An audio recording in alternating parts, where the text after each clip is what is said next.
Hey, welcome to Socialism for All. This is being recorded for the March 2021 edition of Socialism for All. And in this video, we're going to be doing a reaction and response to a Vaush video titled, I shit you not, Yeah, Biden is keeping kids in camps, but there's something you should know. You know, I don't even know. At this point, it's like when somebody shows you what they're about as many times as Vaush does, can you just accept it? Can you just accept he's not a good guy? Can you just accept it, please? Okay. If you like this video, please hit the like button and the subscribe button and consider supporting us on Patreon. Now, let's get into the video blow by blow. It's longer than I would like, but here we go.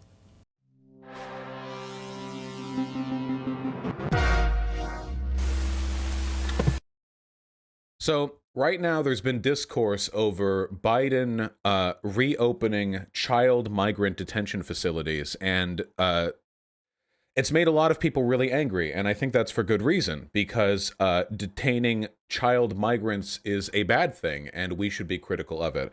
But I noticed that a lot of the discourse surrounding that issue has been really misinformed, and unfortunately, this is another issue where I think leftists are actually harming their ability to advocate for good things through their own misunderstanding of the issue. So, or maybe not necessarily through their misunderstanding of the issue, more so through their unwillingness to confront it from a proper angle, which is why I'm glad that I didn't jump on the bandwagon immediately. So I want to make something really, really clear.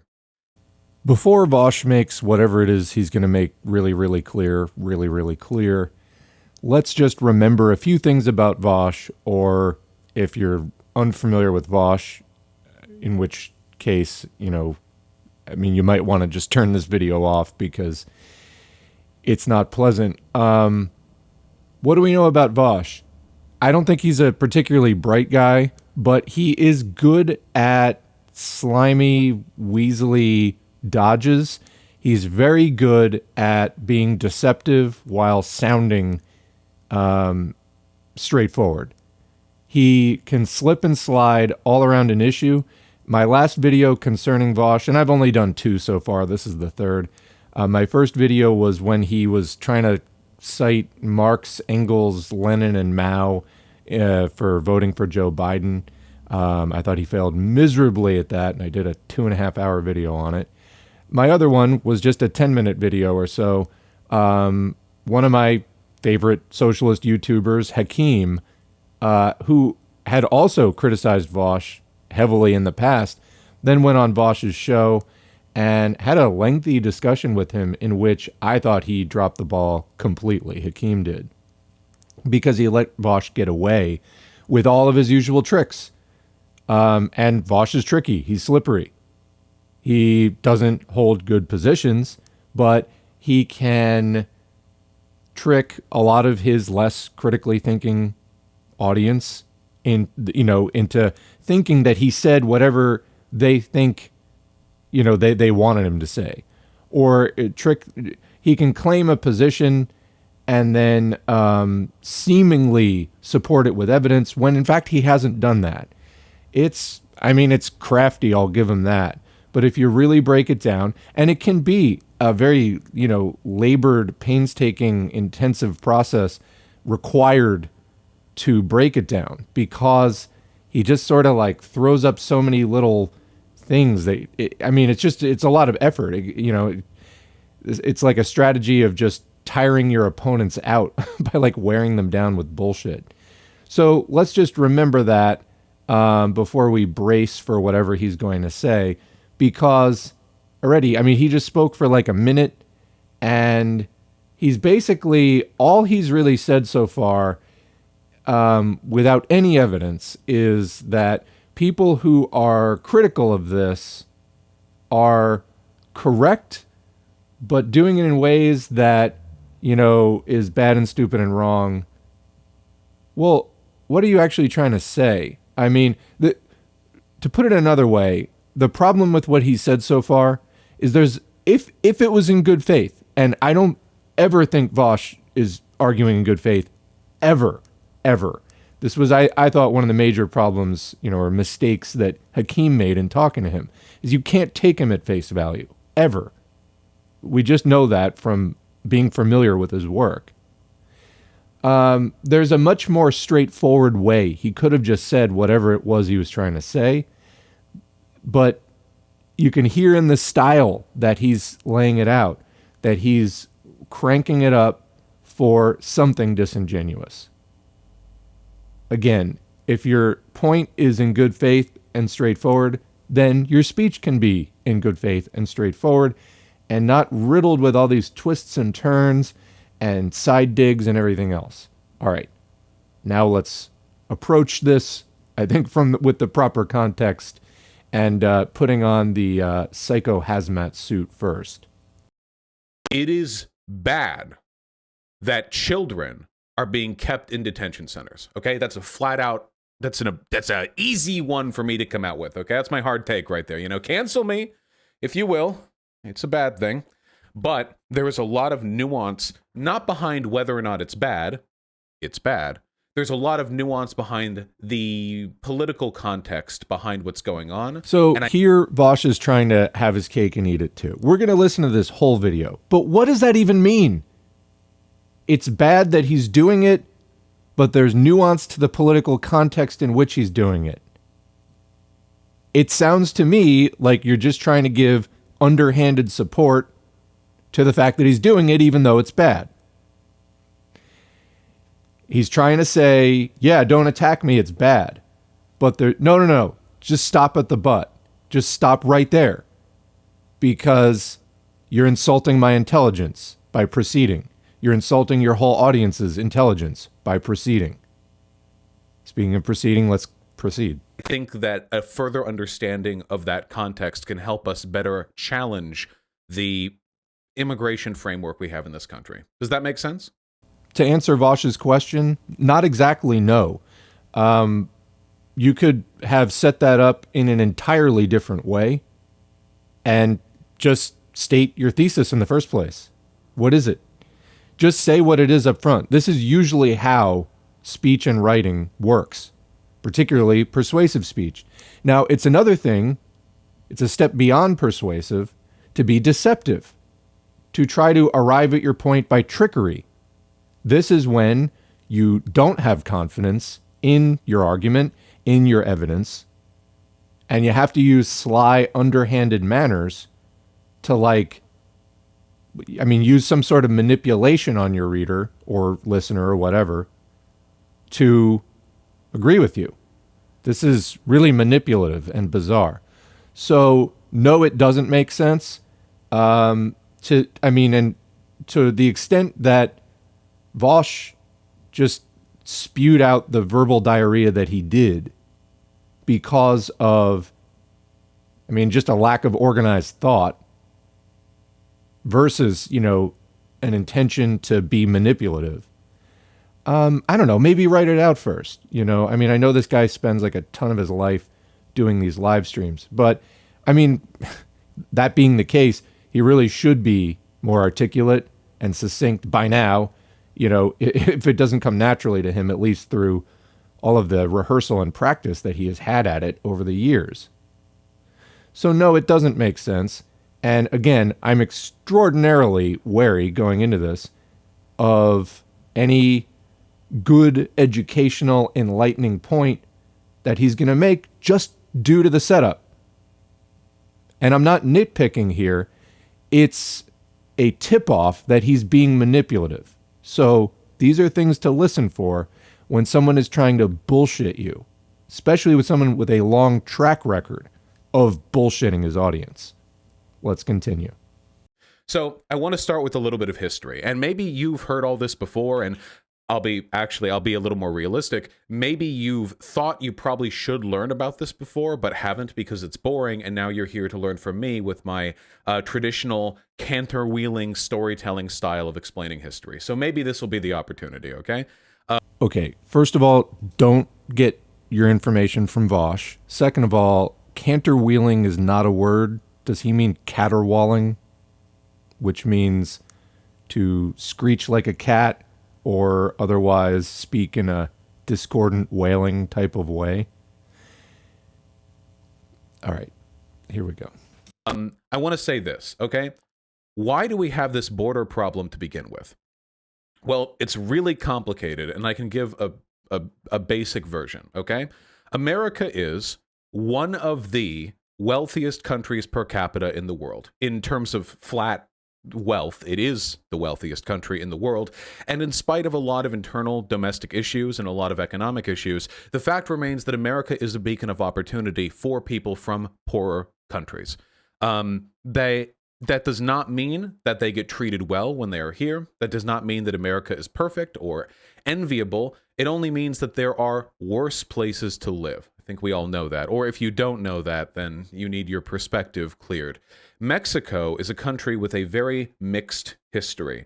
And though some sources of media, some news outlets over-exaggerate this, it does remain the case that a good portion of the Mexican political infrastructure is controlled or at least influenced by the cartels.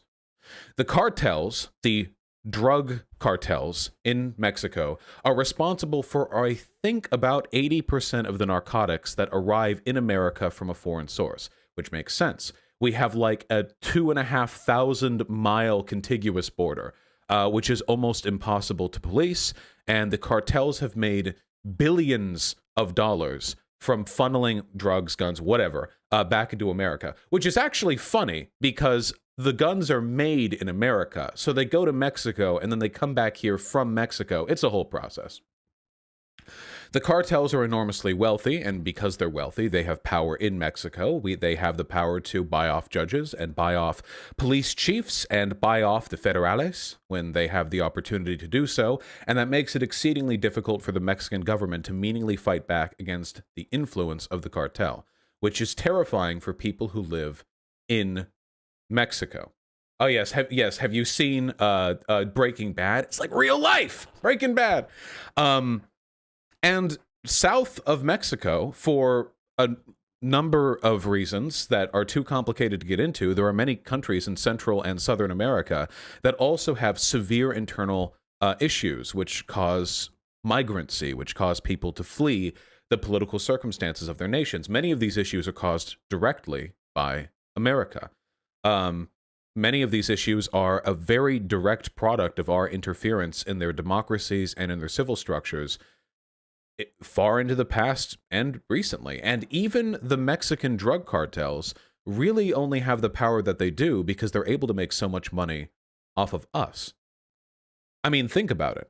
If drugs were legal, I mean, if we had mass drug decriminalization, if we ended the war on drugs, if we made them all, treated it like a medical issue, that would mean that the sale of narcotics could be regulated and controlled, which means that you would get it from legal sources rather than illegal sources, much in the same way that the decriminalization of marijuana has led to an increase in people buying from dispensaries and a decrease in people buying from dealers. All right, I'm going to interject for a second. Vaush has gone on for about 3 minutes, and aside from the one statistic that he said was an approximation that 80% of the drugs in the U.S. come from Mexican cartels. I mean, I'm not sure about that figure. It's also not really relevant to the overall narrative he's saying. I mean, I don't disagree with what he's saying, that the United States, compared to, there are worse places. Okay, fine. That's not that controversial. That the Mexican cartels have influence on the Mexican government and that they cause a lot of violence and terrorize people all over Mexico. Yeah, okay, that's not that controversial. I don't disagree with that. It also, so far, has absolutely nothing to do with Joe Biden putting kids in camps or cages. So, as an orator, Vaush here, this is the proverbial candy that he is using to lure you into the proverbial van. Everybody likes candy, and there's nothing wrong with giving kids candy. There's nothing controversial about this. But once you're in that van, after you have been taken on this little rhetorical journey with Vaush, what's he going to try to pass off on you? So let's check it out. Which has led to a lot of dealers being pushed off the market. Likewise, cartels being the largest dealers, essentially, or distributors, they would be pushed out of economic viability, in part by a legalization of these products. And that's not even to speak of all the wonky CIA shit we've been doing south of the border. So that's the reason why we have this immigration issue. People have been coming up from the southern border for a long, long time, but in recent years, things have gone up fairly significantly. During the Bush years, Okay, I just want to add something. This is not necessarily like that critical of Vaush, but I just wanted to say something explicitly that he may or may not have been alluding to when he said people have been coming to the United States for a long time from Central, South America, and Mexico. That point is, if we want to talk about doing that for a long time, it's not all bad.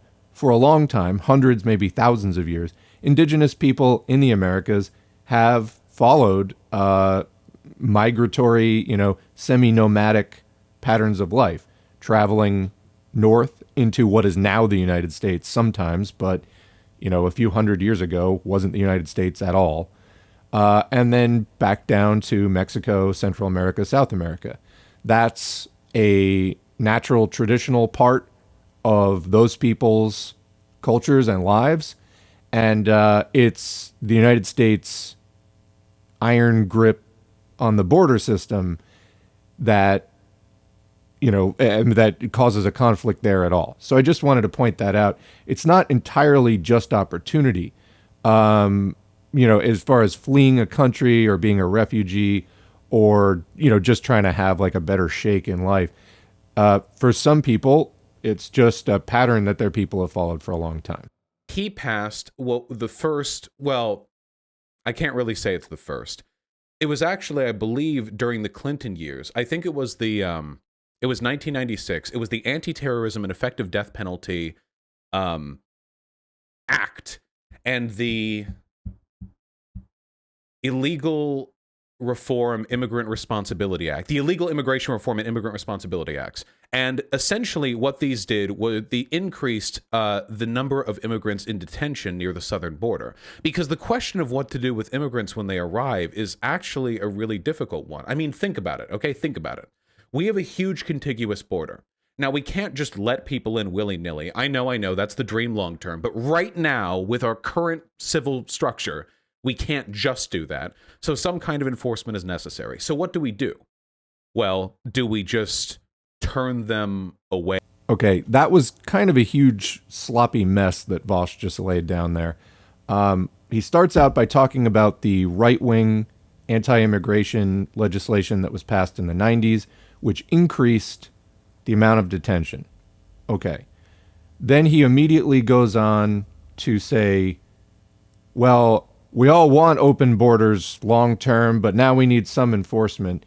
And then he moves on to talking about something else, leaving the question of, did we need that right-wing piece of legislation on immigrant personal responsibility, whatever? I mean, that was the framework that a lot of right-wing legislation was using in the 90s, such as when Bill Clinton ended welfare as we know it, Bill Clinton and the Gingrich far-right Congress. That was the Personal Responsibility Act around welfare. So we're kind of throwing stuff down left and right without any follow-up, without any cohesive framework. And when you do that in a persuasive presentation of the type that Vaush is doing, remember, the title of this video is But There's Something You Should Know. I still don't know what that thing is, and we're quite a while into the video now. Well, prior to the right-wing increase in immigrant detention, we already had, quote, some enforcement. We could have lessened it, in fact. You could have just come up with a new system. And for the purposes of this video, I'm not even going to get into like what that system could be. But the fact is, it could have gone in a number of directions.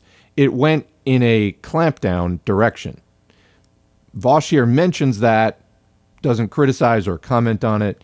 Again, I'm responding to his video. I'm not the one that sat down to make this video in the first place about trying to add context, read justification to Biden's continued far-right policy at the southern U.S. border.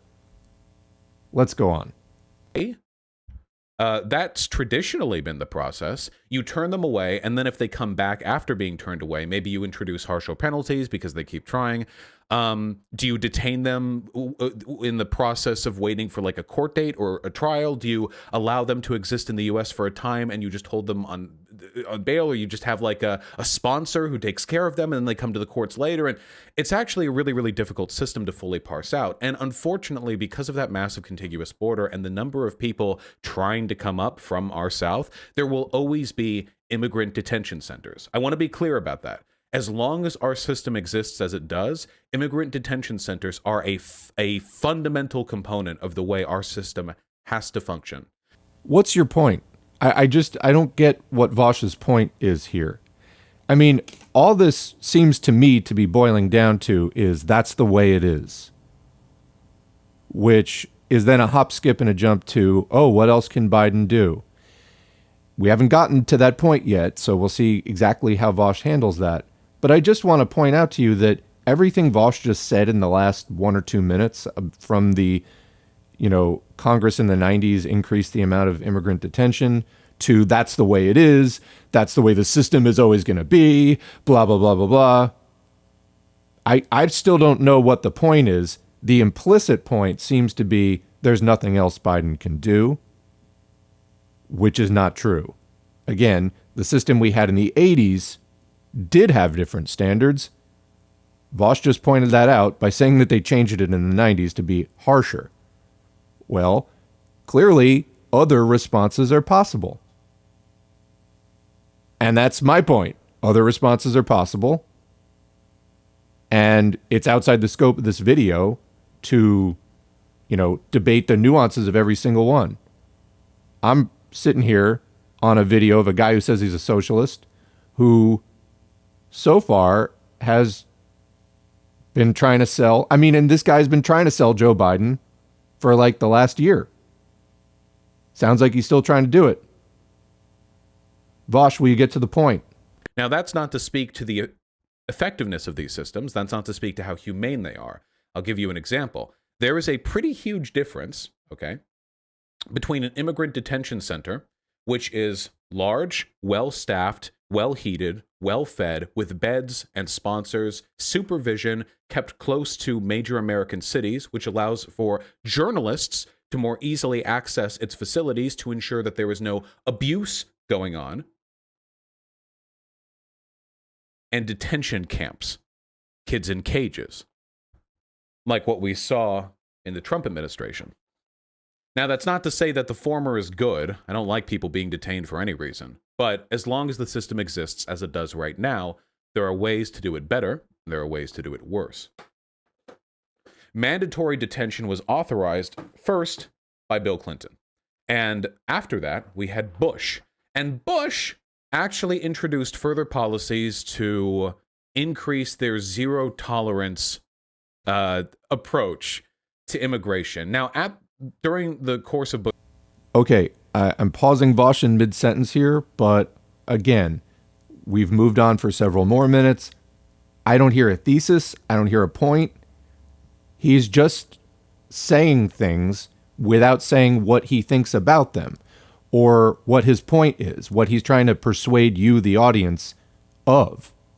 What I hear is, this is the system, this is the way it's going to be, lesser of two evils, harm reduction, etc., which has been the whole point. Democrats do it better, Republicans do it worse. That's the only point I have heard him say. And he's not even very specific or articulate about that. He's just kind of lazily trying to throw these assertions at his audience that are not well organized. They're really unconnected. And it almost seems to me like they're deliberately presented with a lack of organization so that the listener or viewer or whatever cannot confront them as easily, critically. I'm trying to be critical of what Vaush is saying right now. I'm trying to evaluate it based on, the soundness of his logic and the evidence that he's presenting. It's a big, sloppy mess that, in the end, seems to only come down to, this is the system, let's add a few throw pillows to the concentration camp and call it good. Socialists, this is not what we argue for. This just isn't what we argue for. And that is a lot of the criticism of Vaush, is that he is a radlib. What's a radlib? It's a liberal who dresses up as a radical. He calls himself a socialist while espousing basically run-of-the-mill democratic talking points. We don't want people like that in the socialist movement because it distorts our message. And it also gives a wrong and harmful impression to more naive, less experienced, less educated, aspiring socialists about what the goals are. Vaush has a large audience, over 200,000 subscribers. That's a decent audience of people who consider themselves to be on the left and are looking to him as some sort of authority who can teach them something. We're going to go on with the video now, but I just want to really emphasize, he seems to just be giving justification for the Joe Biden immigration policy, which is continuing the Trump immigration policy. There was a lot of controversy, and Vaush took a lot of heat over endorsing Joe Biden on some very specious grounds. And my hunch, why I sat down to do this video, is that he's doing more of the same here. And so far, I haven't seen anything to the contrary. Let's proceed. Bush's presidency, America was getting a lot of people coming up from Mexico. A lot of people. And it started to scale down after the Bush presidency. It was complicated reasons. But during that time, I think the number of people who were kept in detention facilities usually ranged day to day around 10,000, thereabouts. Do you have a source for that? I'm not saying it's wrong. I'm saying we can't, if you're making specific claims, you need sources. That's how presenting a case like this works. It's like the 80% of drugs thing. And it's one thing to say, I could be wrong, it's an estimate, but this 10,000 number may be important as he goes on. I'm just pointing out to you, the audience, just as a basic lesson in critical thinking, he did not cite a source for that. If it's important, then the argument that he's building on that could be severely flawed. And maybe this will humanize the guy, though it probably shouldn't. Even though there was a zero tolerance policy for immigrants coming up from the southern border, usually exceptions were made for families. Keep that in mind. Under the Bush administration, generally speaking, if a family came up with a kid, they would say, okay, no detention facility, we'll find another way. That's nice.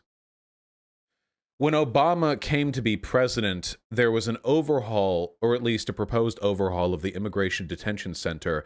But unfortunately, by that point, the DHS and ICE had both fairly firmly cemented some degree of political autonomy when it came to how they operated the detention centers at the border. The president does not have direct control over what ICE does. At least it certainly seems that way based on the apparent disconnect between what ICE does and what its leaders tell it to do. I'll give you an example of that shortly.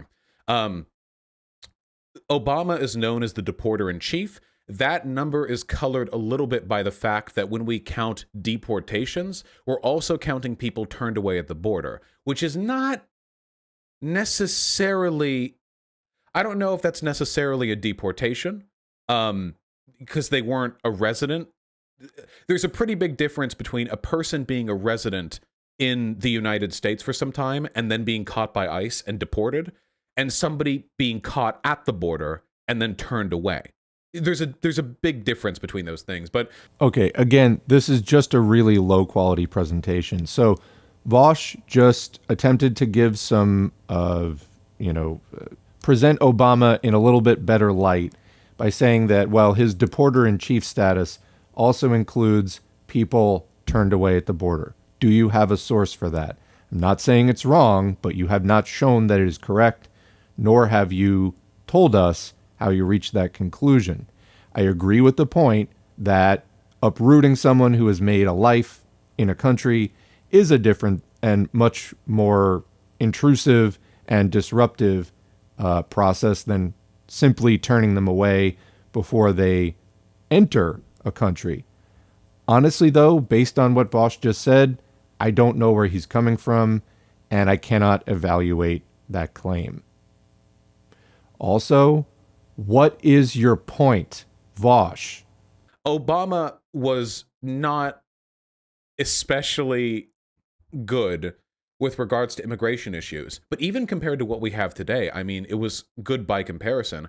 I think that the Obama administration actually kept separate detention facilities for women and children. And after a court order, it was determined that they should be released, I think after 28 days, that the men would be kept in separate facilities and they would have more stringent immigration procedures, but women and children would be kept in other ones and they would be allowed freedom faster, which does contribute, I think, a little bit to the right-wing narrative of male disposability, but whatever the case may be. What the fuck is he rambling about, and what does any of this, any of it, have to do with the basic fact that what Joe Biden is doing is wrong, is not what socialists want him to do?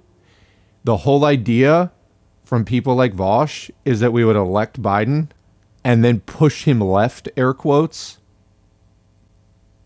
Is that what you hear here? That's not what I hear here. What I hear from what Vaush is saying is Obama was pretty good by comparison and blah, blah, blah.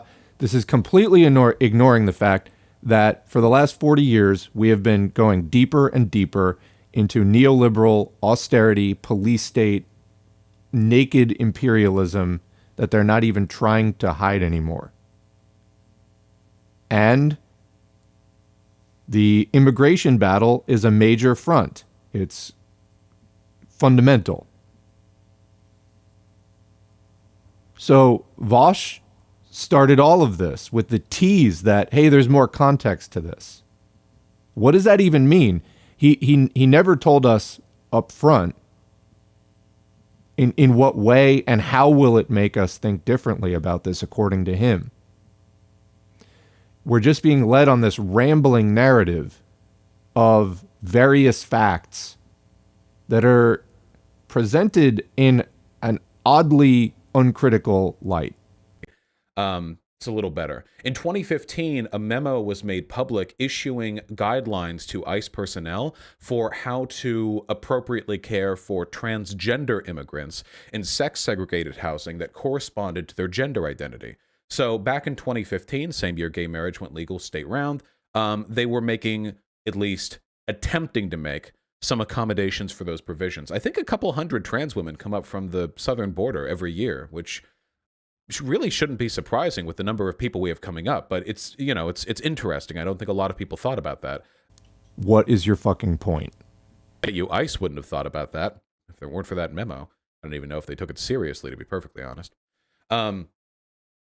Anyway, then we have the Trump administration. So now we hear about family separation. So this is the discourse that goes on every time people talk about immigration centers, okay? People will say, Trump is detaining children in these cages. And then other people will say, actually, Obama built those cages, which in many cases is true. In fact, there was a viral photo of kids kept in cages. They were sleeping on the ground with those little metal blankets over them. That picture was taken in 2014, 2 years before the end of Obama's presidency. It's true that children were detained under Obama's presidency and that the conditions under which they were detained were in many cases detestable, though the treatment of these children would only worsen with time. And I guess we're about to get to that. Now, I want to make clear something about ICE, okay? Immigration, Customs Enforcement. Wait, right? Oh, God. I didn't fuck that up, did I? You know, I get so used to saying ICE. Yeah, Immigration, Customs Enforcement. Okay, yeah. I get so used to saying ICE, I think I actually forget the what it's meant to stand for. You know. Vaush is a really good storyteller, huh? Okay. the Department of Homeland Security, the DHS, was created after 9/11. It was created in 2003, and since then it has been the bulwark of our internal state policing. It has been the device through which we exert control over undesirables. I think that the Department of Homeland Security has actually been one of the foremost agencies working to promote human cruelty in America, possibly at this point more so than the CIA and the FBI, at least over the past. Okay, great. This is more candy to get in the van. Where are we going? What's the point? What's the point? 20 years. And ICE has been key in facilitating that promotion of human cruelty. Now, I want to talk a little bit about what ICE detention centers have been like, particularly under the Trump administration. ICE, Immigration Customs Enforcement, essentially has these camps. There are private camps as well near the border, which are owned by companies and then run by ICE, which is terrifying because these are essentially for-profit concentration camps. But whether they're being run or owned by ICE, there have been a litany of accusations thrown at the organization regarding the treatment of those incarcerated. And I'm just going to list off a couple of them, okay? I want to lay it out a little bit. I want to put it on the table. So first and foremost... Okay, here's what a normal person would do at this point. Show some sources. I mean, I'm not even saying that what he's saying is wrong, but if you're going to make claims like this, at least show an article that remotely represents your point of view. He's just kind of pulling things like off the top of his head. And in a video as controversial as this one, don't you want some kind of an evidence-based leg to stand on? Wouldn't that make sense? Again, why do people listen to this? It's just, he could be making up everything he says. There's no sources. And I'm not saying that he is making up everything that he's saying, but for all that his audience knows, I mean, he could be. Demand better evidence from your YouTubers, folks. I mean, I know that this is, just some guy who just plays video games most of the time. Again, not somebody you should be getting your politics from. But how do we know that he knows what he's talking about here? He's given us absolutely no third-party evidence for anything he's saying. Foremost, the easiest one to talk about is the fact that our treatment of asylum seekers violates international law. Asylum seekers are supposed to be given an opportunity to ride on into a country and declare their attempted asylum status at a port of entry or at an appropriate venue.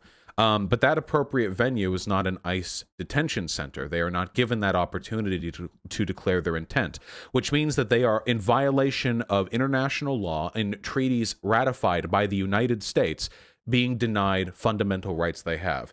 Often these ICE detention centers are understaffed, and there are not people who operate these facilities who speak Spanish. If you can believe that. I don't know how you get working an ICE detention center without speaking Spanish, but if you can't speak Spanish, if there's nobody in these facilities to translate for the people who come up there, how the fuck are you supposed to know what's going on? How do you know if they have a medical issue? How do you know if they're not in need of some immediate assistance or help? How do you know?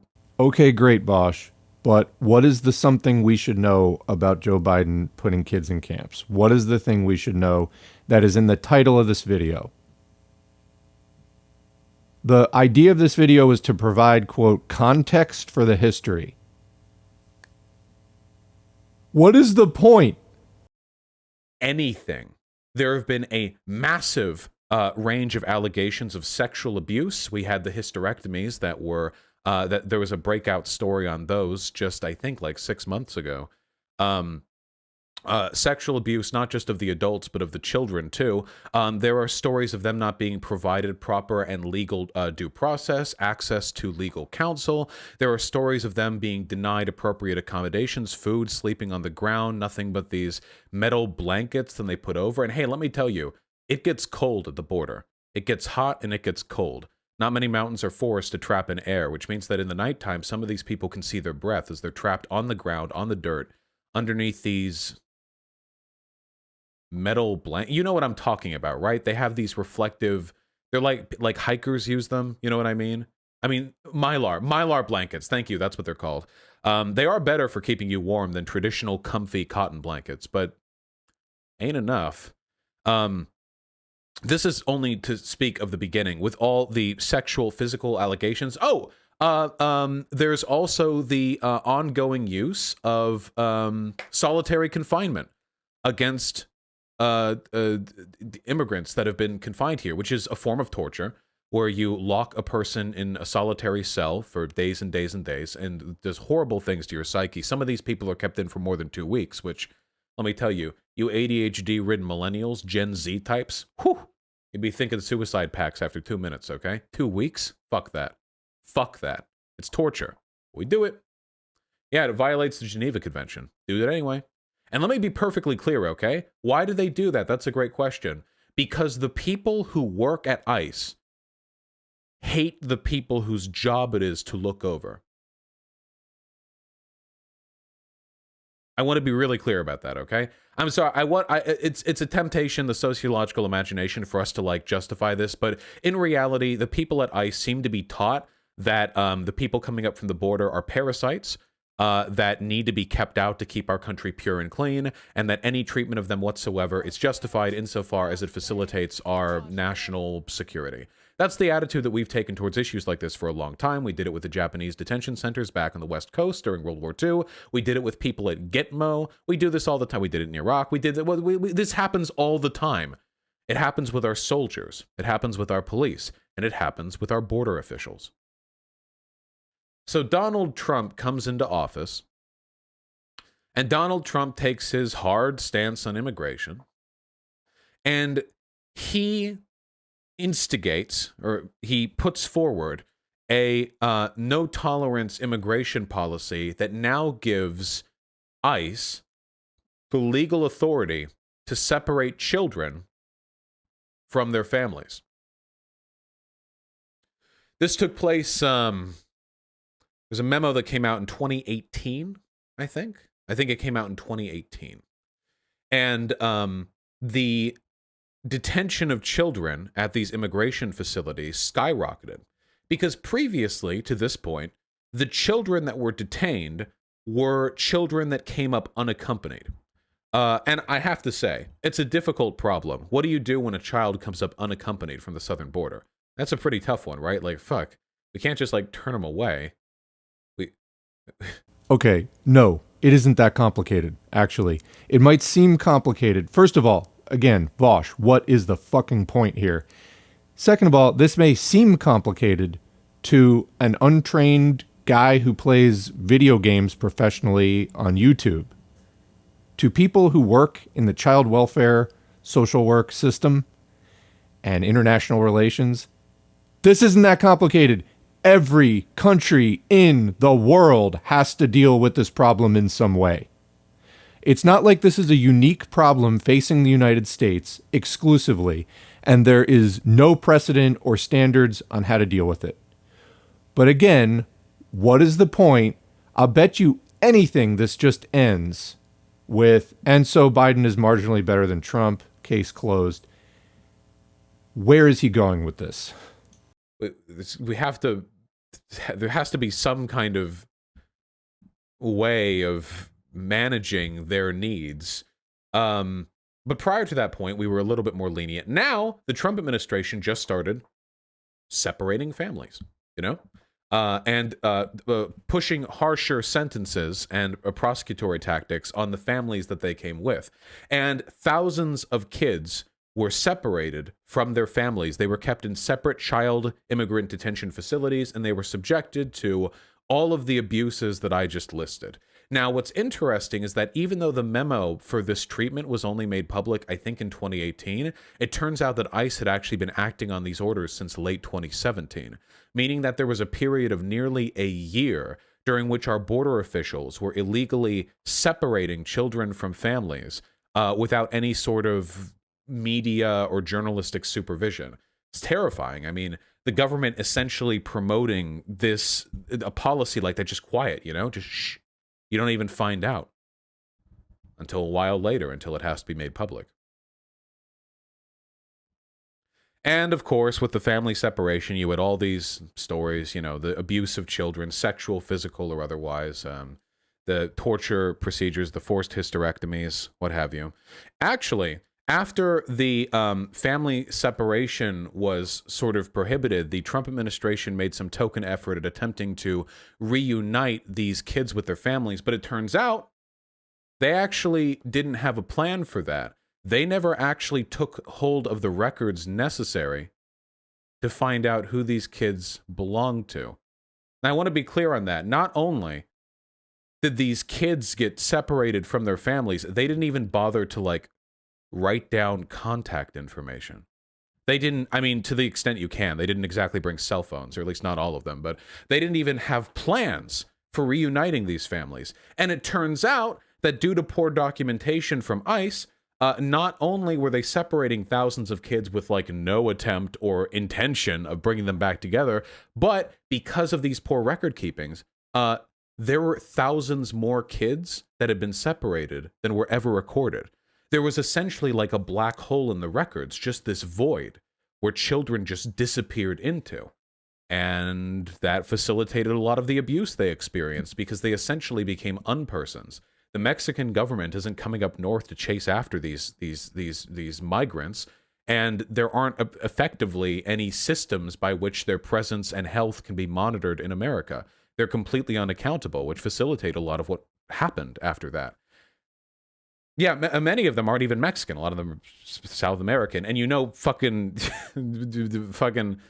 people in South America, their governments aren't going to come up here and collect people. We didn't have a system for it. ICE didn't build a system for it.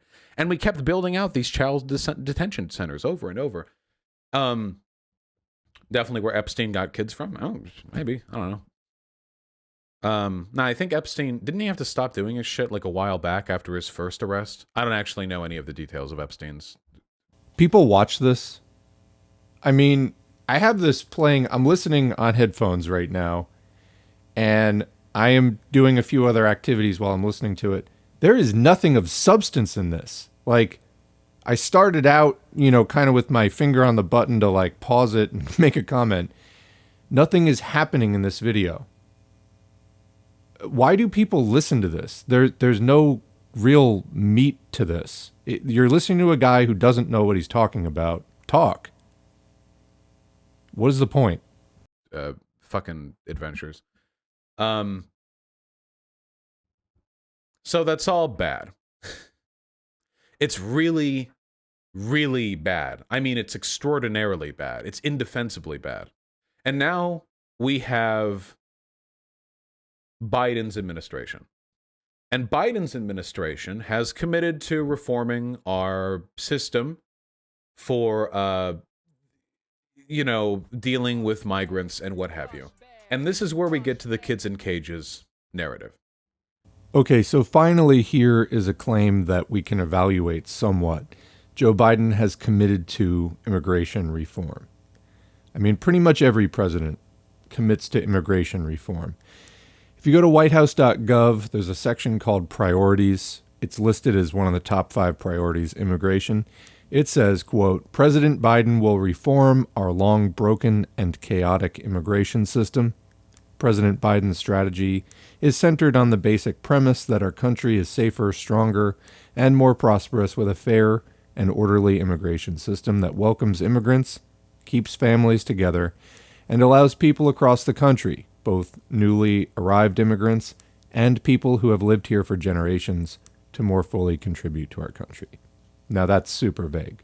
And in fact, the next priority after immigration is listed restoring America's global standing, will take steps to restore America's standing in the world, strengthening the U.S., national security, workforce, rebuilding democratic alliances, blah, blah, blah, to succeed in a global economy. These are things every president says. Again, our job is to not take them at face value. Our job is to evaluate them critically and then to challenge them. God, it's so basic. If you go to joebiden.com/immigration, again, as president, Biden will forcefully pursue policies that safeguard our security, provide a fair and just system that helps to grow and enhance our economy, and secure our cherished values. Which values are those? I don't know, the ones you cherish, whichever ones they are. He will take urgent action to undo Trump's damage and reclaim America's values. Modernize America's immigration system. Welcome immigrants in our communities. I mean, again, it's just implement effective border screening, tackle the root causes of irregular migration. What does any of this mean? They don't say. You know, for us not to let them get away with not saying, that's kind of the point. Now, right now, as of late February, there has been talk of Biden's immigration bill. And so here's a little bit more information. It sounds to me like increased pathways to citizenship are like that's one of the big things for undocumented people, for dreamers, addressing backlogs in the family immigration system, border enforcement with new technology, because that's what we need, increasing diversity visas, eliminate 3 and 10-year bars on people who are deported from the United States for unlawful premise. So relaxing some of the restrictions. Again, though, we need to keep in mind what the overall trend has been, which has been, 40 years of neoliberalism, increasing austerity, increasing police state, in the absence of a strong labor movement and a strong fighting socialist movement that was keeping the capitalist class a little bit more on its toes and keeping them more on the defensive, being a counterpower. The labor movement and the socialist movement being a counterpower to the dominant power of the capitalist class. In the absence of that, we see them really tightening the reins. And yes, sometimes when it benefits the capitalist class, they will ease immigration restrictions. Again, though, they're running it for their benefit, not ours.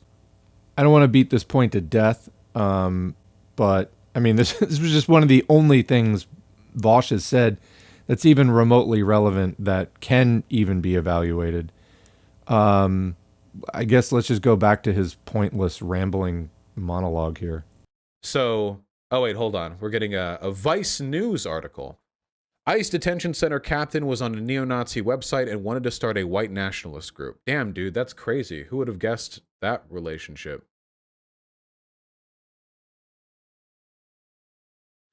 So, you've probably heard that Biden has been reopening child detention facilities. Oh my God, finally. Here we go. That were previously closed and that children are being put there. Now, I want to be perfectly clear again, because I know that I'm going to get clip-chimped by leftists. I want to make it perfectly clear that any system which facilitates the imprisonment of children is morally reprehensible. However, let's know what we're criticizing, okay?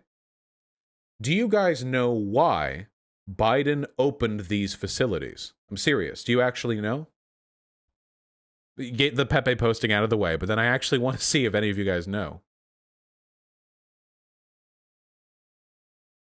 I didn't think so. There were 2 reasons. First of all, COVID regulations, which are now being followed better than they were under the Trump administration, have decreased the number of people that can be housed at previously existing ICE facilities. You can't cram everyone into a box, COVID, so on and so forth. And adhering to those requirements reduces the occupational capacity of these pre-existing facilities. And second, since Biden took office, there has been an increase in immigrants, many of whom are children. So in other words, Biden's not really changing anything, and you're sort of angrily defending that. I mean, the only real change I heard was that they're following COVID restrictions, so they're making more physical space for the same amount of people. So, like, that's the only policy that's changed. Okay, I mean, great. But that's not like a really fundamental change. And I hope that that wasn't the thing that we should know, because literally you just told us what we already knew. That's not fundamental. That's not part of 3D chess. Nothing.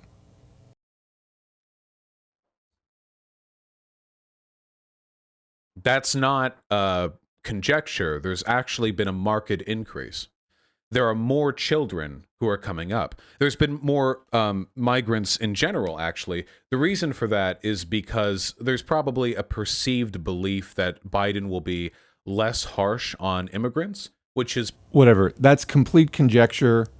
You don't know that. And it's irrelevant anyway. The point is, the policies haven't changed. Okay, they're opening up more physical space to better follow COVID guidelines, and because there are more people coming to the border, you're saying. Again, no documentation, evidence to back that up. But let's just, even just following, not questioning that evidence for a minute, just following Vaush's logic. But he hasn't really changed any of the policies around immigration. Do you see how this is still not like a win for Biden at all? This is not anything. Again, I mean, the COVID thing, great, but this isn't really a change. Probably true. And there's also, again, the conditions that lead to this are really complicated. But the gist of it is that more kids are arriving from the border. The reason these new camps were opened is because under the current administration guidelines for dealing with migrants, even the guidelines that they had back from the the Obama era. When do you think we're going to start referring to Obama's two presidential terms as like the first Biden era, eventually?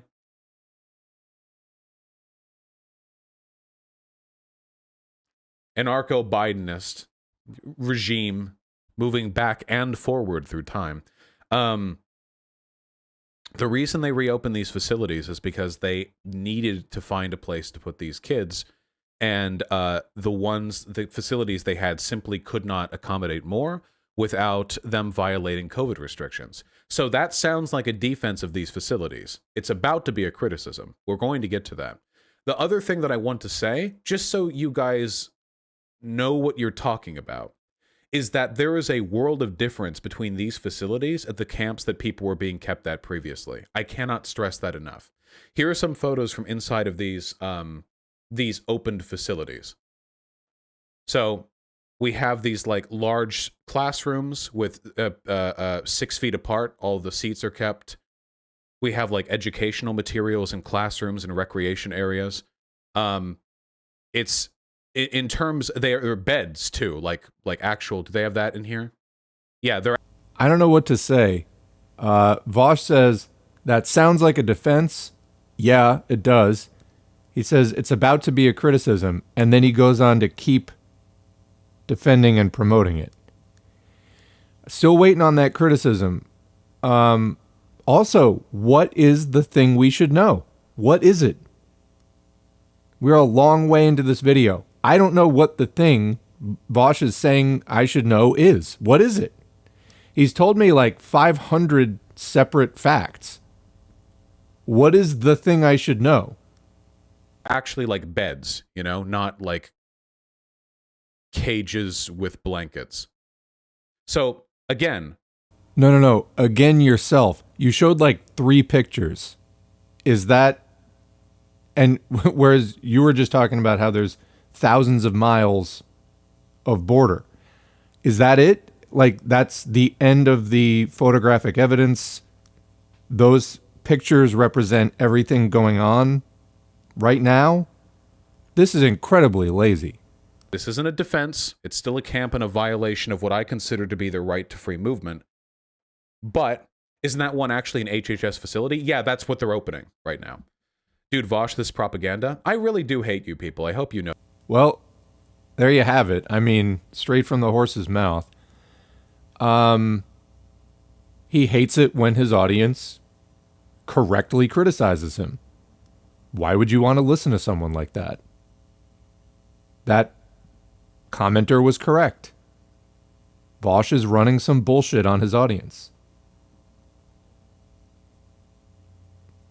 These are not things socialists do. This is not behavior we should be promoting, rewarding, valuing. But... And then his audience is like, you're full of shit. And he's like, I hate you. All right. There's like shockingly a lot of this video left. Let's go on. That. You actually don't want nuanced understanding of any of these issues, do you? He hasn't presented any nuance. He has made a lot of claims out of his ass. He showed 3 pictures from a magazine article, and that was it. I'm sorry, dude. Even if you're right, you didn't make the case. You just want to go on Twitter and scream. You can go on Twitter and scream if you want to, but for God's sake, can you understand these issues well enough to scream about them appropriately? Can you, Vaush? I've been listening to this video, every word of it. He just threw a bunch of facts together, never stated a thesis. The implied thesis is, but this isn't that bad. Wrong. I mean, just say you're a, like, run-of-the-mill Democrat, because that's what this is. I don't know what else to say. I mean, now he's just turning on his audience. Like, that was the best he could do. It was pathetic. His audience is calling him out, and he's just having a fit. Why do people watch this? Do you know how many other things you could be doing with your life? Fuck. Why is that wrong for people? Like, people think that a nuanced understanding of any... by the way, just want to say, if you read Marx... Okay, so I can't wait to hear what would happen if I read Marx. But, just... That was it. He's, like, losing his shit. He's not even like, hold on, there's more. He's just like, boom, ta-da, done. What do you mean it was crap? What do you mean it was awful? Gosh, man, that was bad. That was really bad. Also, like, nuance is the new Democratic Party word for, like, hiding their awfulness. It's just kind of ridiculous. Like, anytime you hear somebody saying nuance, it's basically that. I mean, yeah, nuance exists. It's called, you know, thoroughly understanding an issue. You can also, like, but the way that they say it is always... If you disagree with me, it's because you don't thoroughly understand. Look at my big brain, this and that. When we've seen systematically in this video, Vaush didn't even state his thesis because it contradicts his other claims about himself, such as that he's a socialist. So he won't even say flat out, and therefore Biden's not that bad. That is clearly his conclusion. If it's not, what is it? And then just getting mad at the audience and telling them they don't understand nuance when that audience has been listening to him for the last 20 minutes. It wasn't that hard to understand. Like, what he was saying, it was not quantum physics. You do not need, you know, many years of prior education to understand the things that he was saying there. It was clear. It just didn't add up to a whole lot. Nuance, you're all dumb. No. You would actually find that a lot of what he says in there, if said today, would come off as a defense of capitalism. Unironically.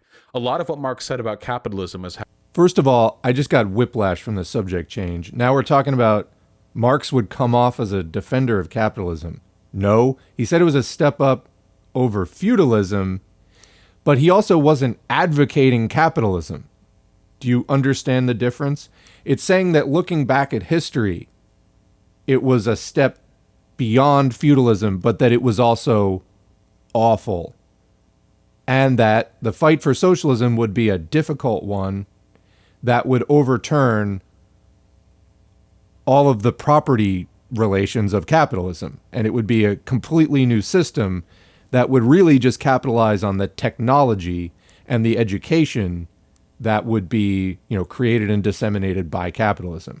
That capitalism, in fact, creates the conditions for its own destruction by educating the proletariat, but also by dispossessing the proletariat, by creating a class that has nothing to lose and everything to gain by collectivizing industry. But it's not like there's just this clear, feudalism to capitalism to socialism is the next step. It comes through massive conflict and overturning, and the capitalists will fight tooth and nail. They're in the wrong. I can't wait to hear the rest of this take. It was a necessary component of historical material progression, and how the existence of capitalism has facilitated the development of industries which will be necessary for the formation of socialism. Again, not exactly. That capitalism was an advance over feudalism while also worsening living standards in some ways is true. People have far less free time under capitalism than they did under feudalism. There were new kinds of poverty and new kinds of hardship created under capitalism. But before we take the bait too much and go too far down this, let's just remember Vaush doesn't fucking read theory. Anytime that Vaush starts citing Marx, as he did in his Vote for Joe Biden video a few months back, it's bullshit. It's disingenuous. He doesn't read the stuff. And the little bits he does read, he doesn't understand. And then he also, any bits that he does happen to grasp some sense of the meaning of, he misconstrues. Go watch my Vaush video on Biden. It's top to bottom misrepresentations and distortions of what he is trying to cite for his argument. This guy is such a chump when it comes to just having the slightest shred of intellectual honesty. I don't know. Stick to video games, Vaush. Seriously, just stick to video games. Stop veering out into politics. It's horrendous. So, and I imagine people reading that today, they'd be soy facing right now. They'd be like, I thought Marx was a communist. But, come on. Let's try to be a little bit better. Let's try to. He's not saying anything. Vaush is not saying anything here. He's like, oh yeah, well, I understand camps and you don't. And, if we try to evaluate his knowledge of the situation, it's poor. The facts that he cited, he's not able to actually line up into a coherent narrative or theory.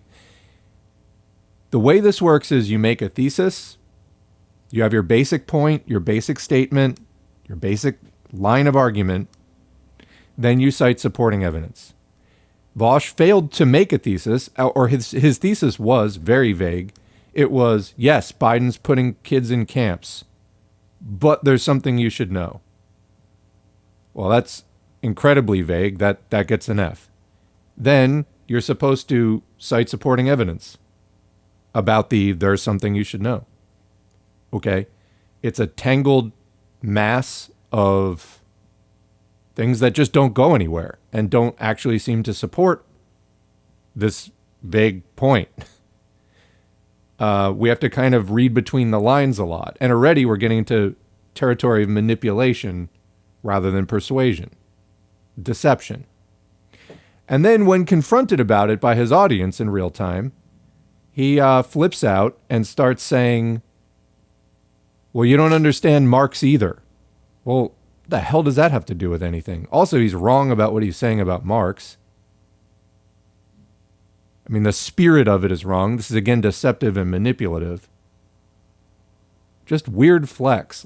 That's how he's trying to come off as superior here. It's like, well, you don't get Marx either. And then he makes some very vague generalizations about people's understanding of Marx versus his understanding of Marx, which, it's irrelevant, but it's also not well constructed. which I feel like is the summary of this entire video. And I don't really watch Vaush typically. Somebody sent me this video, and I started watching it, and I don't know, vague and then incoherent.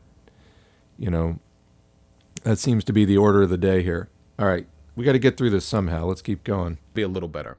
Now, I want to make it clear that these detention centers, while detention centers, this is nothing more than a gilded cage. Can we be clear about that?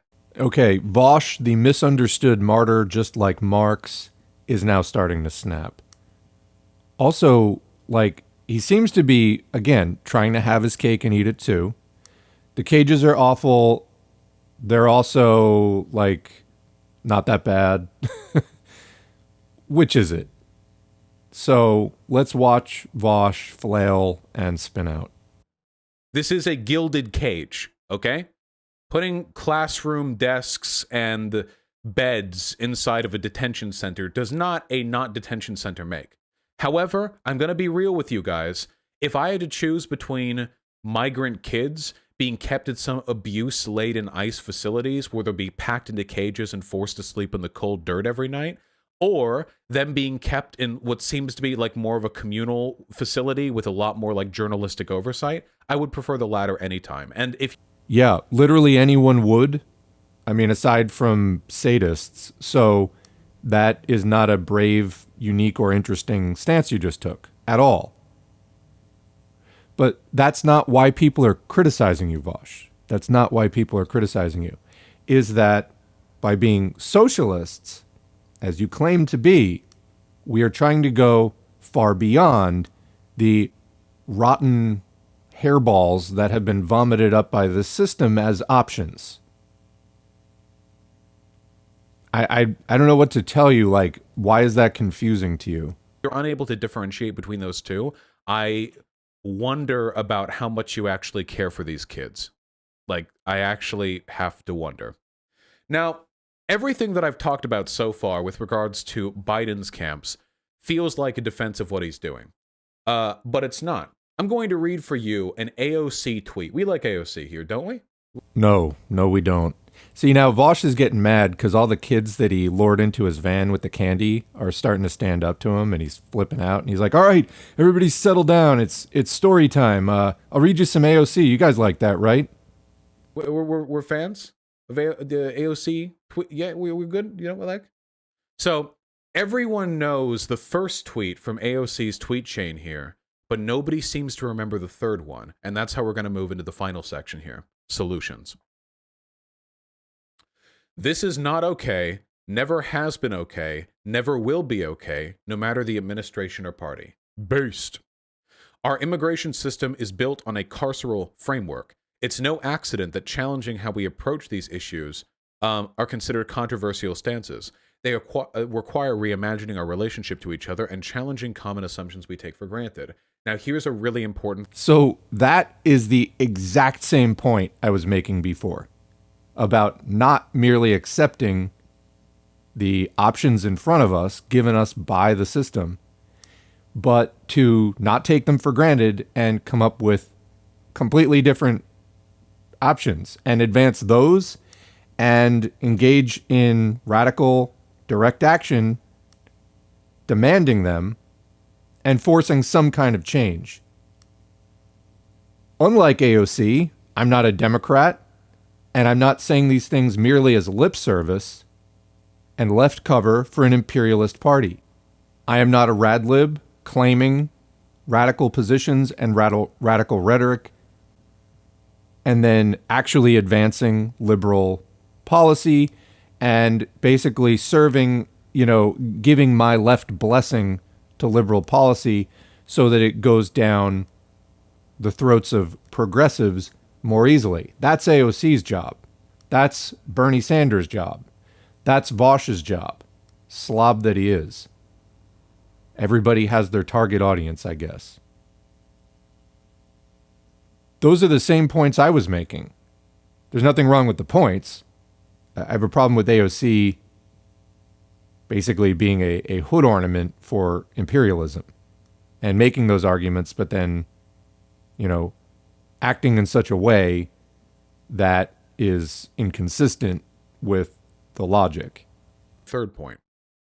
It's only 2 months into this administration, and our fraught, unjust immigration system will not transform in that time. Oh boy, here we go. Give it time. He's only been in... Okay, let's just sweep all of this away right now. What was Biden talking about before he took office? What's he been talking about since he took office? What are all the signs and indicators? What is the decades-long history of the Democratic Party, and particularly the Wall Street Biden wing of the Democratic Party? It's not like Biden wasn't just in office as the vice president for 8 years just 4 years ago. We know what these people are doing. We know what they're about. We know what they're up to. We know what their agenda is. That didn't suddenly fucking change. It didn't. It did not. Stop pretending it did, and stop telling your audience to turn a blind eye to very recent history. We have no reason to trust these people. We have no reason to take them at their word. We have every reason to mistrust them. I thought we were pushing them left, not... I mean, which a gargantuan task like that, if you even thought it was possible, shouldn't you, in an unrelenting and vigorous, utterly forceful manner, be just leaning your weight on him, not trying to call off the dogs and not trying to say, whoa, whoa, whoa, give him time? This is obvious. This is absurd on its face. That's why bold reimagination is so important. DHS shouldn't exist, agencies should be reorganized, ICE gotta go, ban for-profit detention, create climate refugee status, and more. No. Okay, congrats. She knows all the right words. You know what I mean? I mean, without picking through that. She knows the words people want to hear. That's called being a fucking politician. The difference is action, results, what she doing, what gets done. At the end of the day, what changes? This should be clear. The system tries to put up a veneer of change sometimes to buy itself time, to buy itself power. And we have no reason to believe right now that this is anything but that. Anyone trying to convince you that it is doing you a disservice. Nobody remembers the third tweet here. AOC is not saying that Biden is in the wrong for not fixing this problem. AOC is saying that the current solution we have is unacceptable. And that's the position that I hold. And she's right. Our immigration system has been carceral for an extremely long time. Some people, they don't even seem to understand that there are alternatives to that system. They don't even think of any difference. And let me just go back here to something that is particular to Vaush. He's not the only person who does it, but he does it all the time. It is a very particular trait of his. Let me ask you this.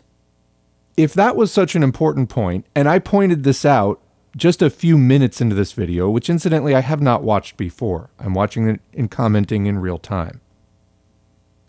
If that was so important, the carceral nature of the system, why didn't he mention it sooner? He's mentioning it now because he's getting into trouble with his audience. Again, I asked many times before, what is the thesis? What is the point? Why wouldn't you just lay all this out at the beginning? You know, Vaush has a very suspect history when it comes to his motives. If he doesn't like that and feels that it's unfair, he should honestly change his presentation style, because it is the reason he gets this rap. And I think it's valid that he gets it. I mean, I think it's true, not just like he does things badly. I think he has bad positions. And then he squeals when his audience doesn't like it, just like he's doing right in front of you in this video. He says what people want to hear, and he tries to be on all sides of an issue, have his cake and eat it too, and then whichever side, even if it's logically inconsistent with something else he said, or if something else he said strongly suggested some contrary position, he'll say, oh yeah, well, but I mentioned that earlier. Yeah, but what's your actual position? I think his actual position is stay in my audience. I don't think he has an actual position. I don't think what he's doing is good education. I certainly don't think what he's doing is modeling critical thinking. This low quality crap is what he's putting out here on his channel. This was so important for his audience to understand.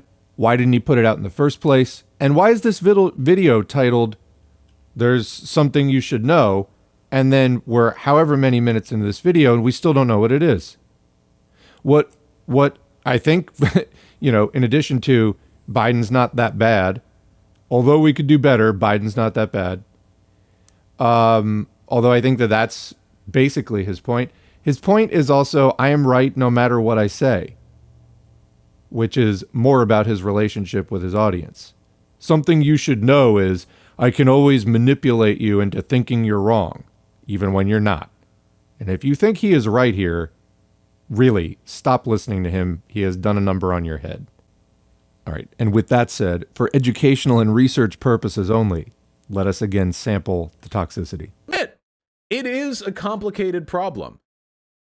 Here he goes again. It's complicated. It's complicated. Your criticisms of me aren't valid. The issue's complicated. You just don't understand. Only I and AOC understand. We're up on this pedestal. You're down there in the peanut gallery. You don't understand. You can't criticize me. I am the great and all. Okay. These are not things that somebody confident in what they're saying says. This is a flailing manipulator and control freak says these things. If you want to make a point, you make your point, list a couple of reasons, even if something's complicated. I mean, we do Marxist audiobooks primarily on this channel. I've said we do about 3/4 audiobooks and 1/4 current events. It's probably closer to like 9/10 audiobooks and then some current events. That's complicated. And if something's complicated, all you got to say is, look, this is a complicated issue. It may confuse a few people, but let me try to make it simpler to understand, and just break it down quickly. Here are the main points. That's what an educator does. Here. It's complicated, but here are the main points. If you still find it confusing, here's a little more nuance to some of these points. There's some ambiguity here, but here's my basic thrust, and here's what I'm trying to convince you of. And I'm going to state that up front so that you can evaluate it, because I have confidence in that. The manipulative position, like advertising uses, for example, is to play on your emotions, not state its premises up front, so that it's harder to nail down and it's harder to even, put it under the microscope for critical analysis. It's complicated. It's complicated. Okay, if you're this genius that we all should listen to, make it less complicated, because it doesn't need to be permanently complicated for everyone. To a sea sponge, maybe, lacking like a very developed nervous system, tying your shoe would seem like unfathomably difficult. It's all relative. Just screaming it's complicated at your audience, it doesn't actually, do anything for them. And it just kind of makes you look incompetent. Moving on. Hundreds of thousands of people come up from the border. And again, and I want to be clear, I would love to live in an open border society, but right now, it's not viable. So we can't just let them all in with absolutely no supervision or oversight. Fuck, even if we did have open borders, we would still want people to get SSNs. We would still have a system for intake, There would still be something. Can I just say, it sounds to me like Vaush has absolutely no idea what he's talking about here when he talks about the ideal immigration system. If you sat Vaush down and like, here, what are your ideal policies? $20. I'm upping the bet. $20 says he would just basically like write something that would be indistinguishable from the Democratic Party platform. And then he'd, make a 3-hour video yelling at his audience if anyone mentioned this. It's so much of what he's saying is just assuming that what's going on currently, that really no deviation from it is really possible. The whole vote for Joe Biden thing, that video reeked of it. And again, trying to cite radical citations badly in support of this, just give it up. Like, give it up. I'm disgusted. All right, moving on. Why exactly is it not viable? Am I missing something, Vaush? The way the world works right now just doesn't allow for open borders. What you would need before you could implement them is greater parity economically and socially between countries of the world. It's not viable. This is the way it is. Deal with it. Come on. This is so weak. Just, admit you're just a run-of-the-mill Democrat, please. End this charade once and for all. You would need better institutions to facilitate the movement of people from one area to another. Really? Yeah, really. Holy fuck, 14-year-olds. Do you unironically think that we could just do open... If we just... He's having an episode. This is the contempt he has for the audience. It sounds a lot like the Democratic Party, with a lot of the contempt that they have for their base. Oh, you don't accept the bullshit that I'm spewing at you? You're wrong. You don't understand. I don't know. You know, this guy, he'd have a lot better time if he stopped pretending to be a socialist. You know, being a socialist involves things like agitating, educating, explaining why the current system is the way it is, how we can change it, historical examples of changing it, on and on and on. Not ad nauseum defenses of this is the way it is, and then completely refusing to talk about how it could change. And just saying we need to be as opportunistic as possible about the tiniest, like embracing, scrambling for, and prioritizing the tiniest short-term changes, which probably are illusions and false promises to begin with. But like those need to be the priorities. Stop talking about anything else. This guy has nothing for you. Nothing. If he had something, he would be just explaining it. Did open borders, do you know what would happen? People would flood into this country by like multiple millions every year, and it would cause damage to our economy because we don't have the institutions capable of facilitating that. And it would... What does that mean? First of all, damage to our economy. Our economy is like held together with duct tape and bubble gum, and it works only for the 1%. Why are you protecting it? Insert random opportunistic answer about like harm reduction or whatever here, I guess. Also, like, as a socialist, wouldn't you actually want more like people in the country who actually get it and who maybe you could organize, who like have not been as exposed to like decades and decades of US propaganda within the system? I think that would help. Actually, times when we have seen large influxes of, for example, Eastern European immigrants, that was a great time for the socialist movement. I mean, and the anarchist movement and the left broadly.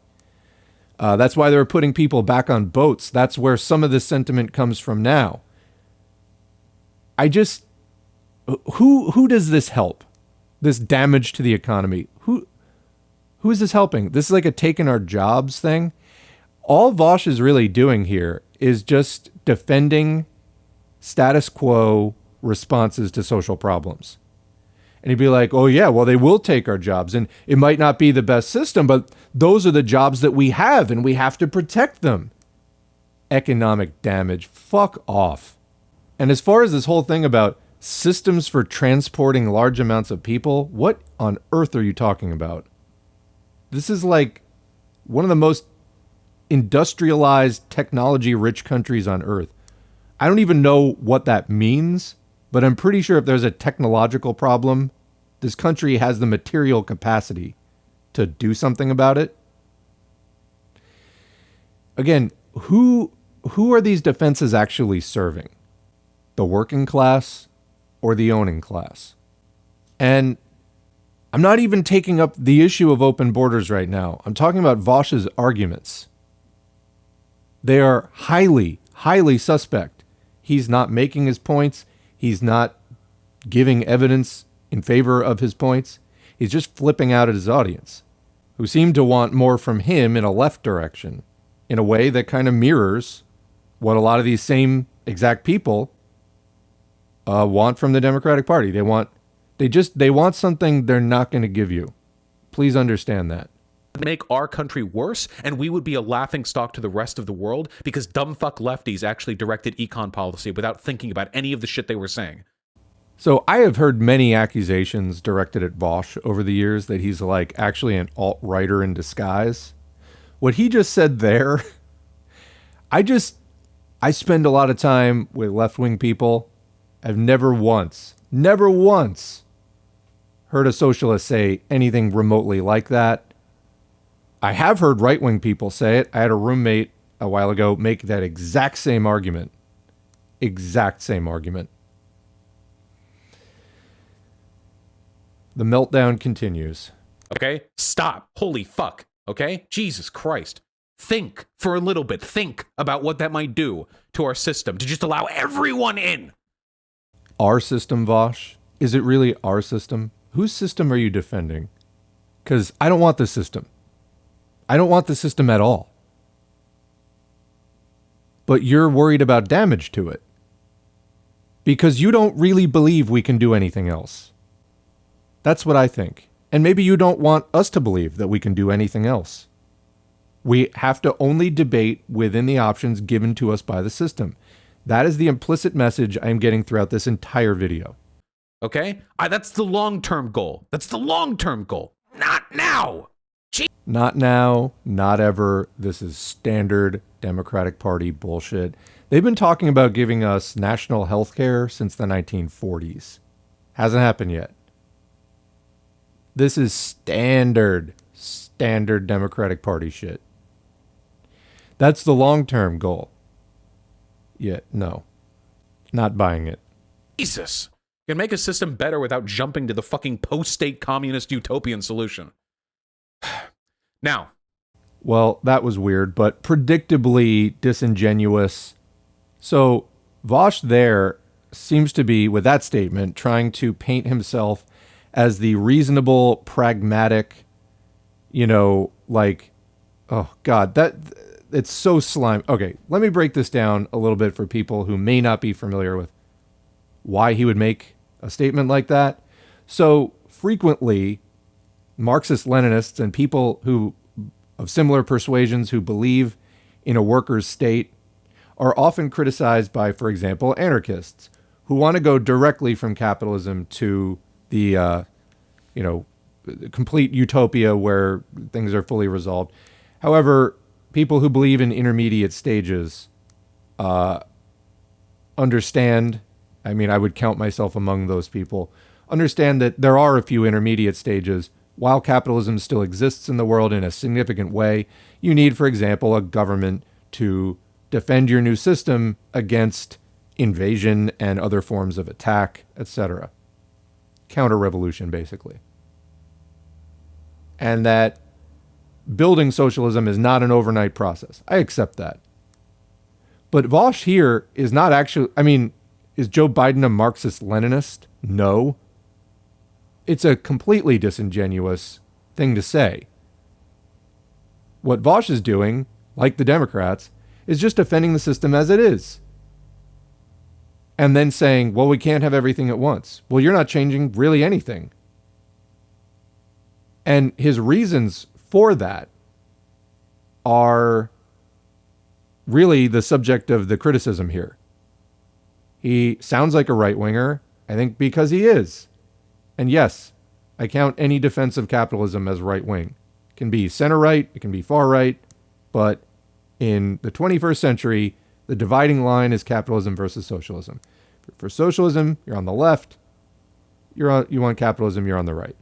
Which, yeah, of course, that makes all of the Libertarian Party, Republican Party, Democratic Party, they're all on the right.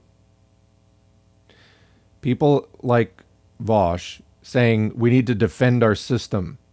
It isn't our system. This is the fundamental problem.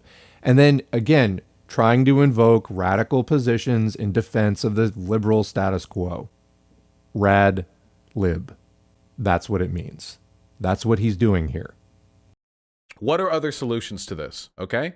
Well, I think first and foremost, we need to talk about child detention because this is infinitely more pressing an issue than what's going on right now at the border with adults. If you're an adult and you move across the border, you have, at the very least, you have the maturity to fully recognize the risk you're taking and engage with the world you're moving into, bad as it may be. But that's not the case with children. It used to be the case that if children came up, provisions were made to allow their quick release. But release to where?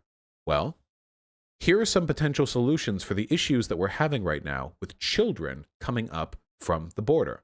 First and foremost, detention is unacceptable. Maybe like for a day to like process, but beyond that, no. Like get some numbers down, you know? But beyond that, like long-term detention, even short-term detention is just unacceptable. What I would like to see... Okay. Again, Vaush does not know what he's talking about. Here would be a great time to introduce some citations from people who actually know what they're talking about and can actually advance evidence-based policy.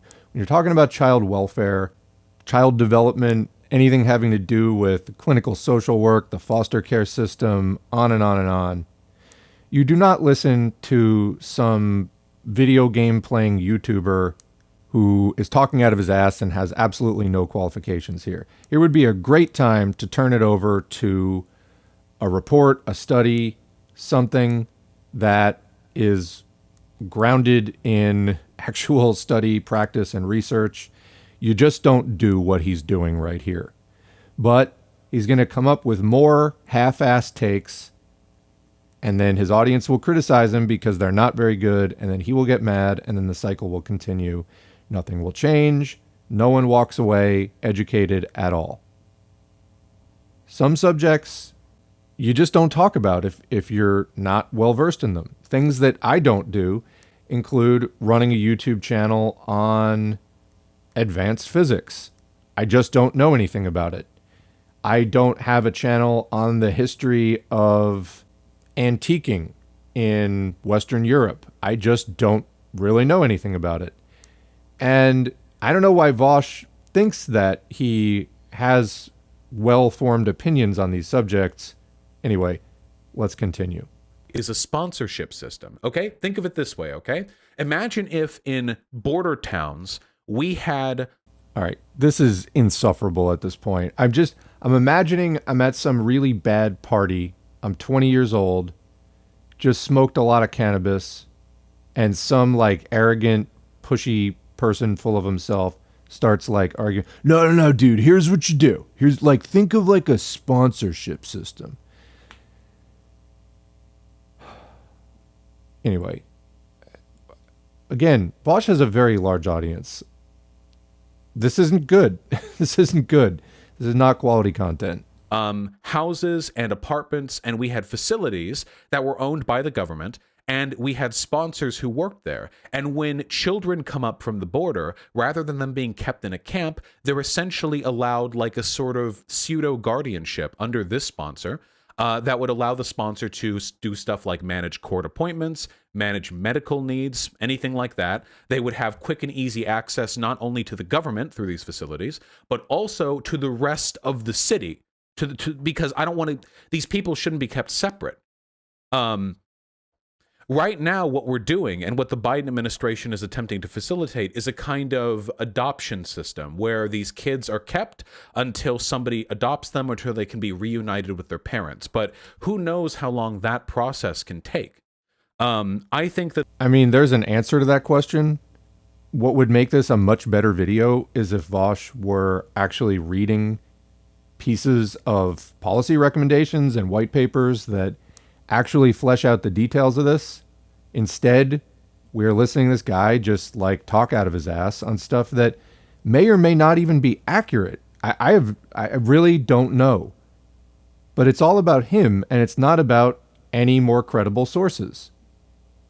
So, again, another argument for not using this guy as a primary source of news and information.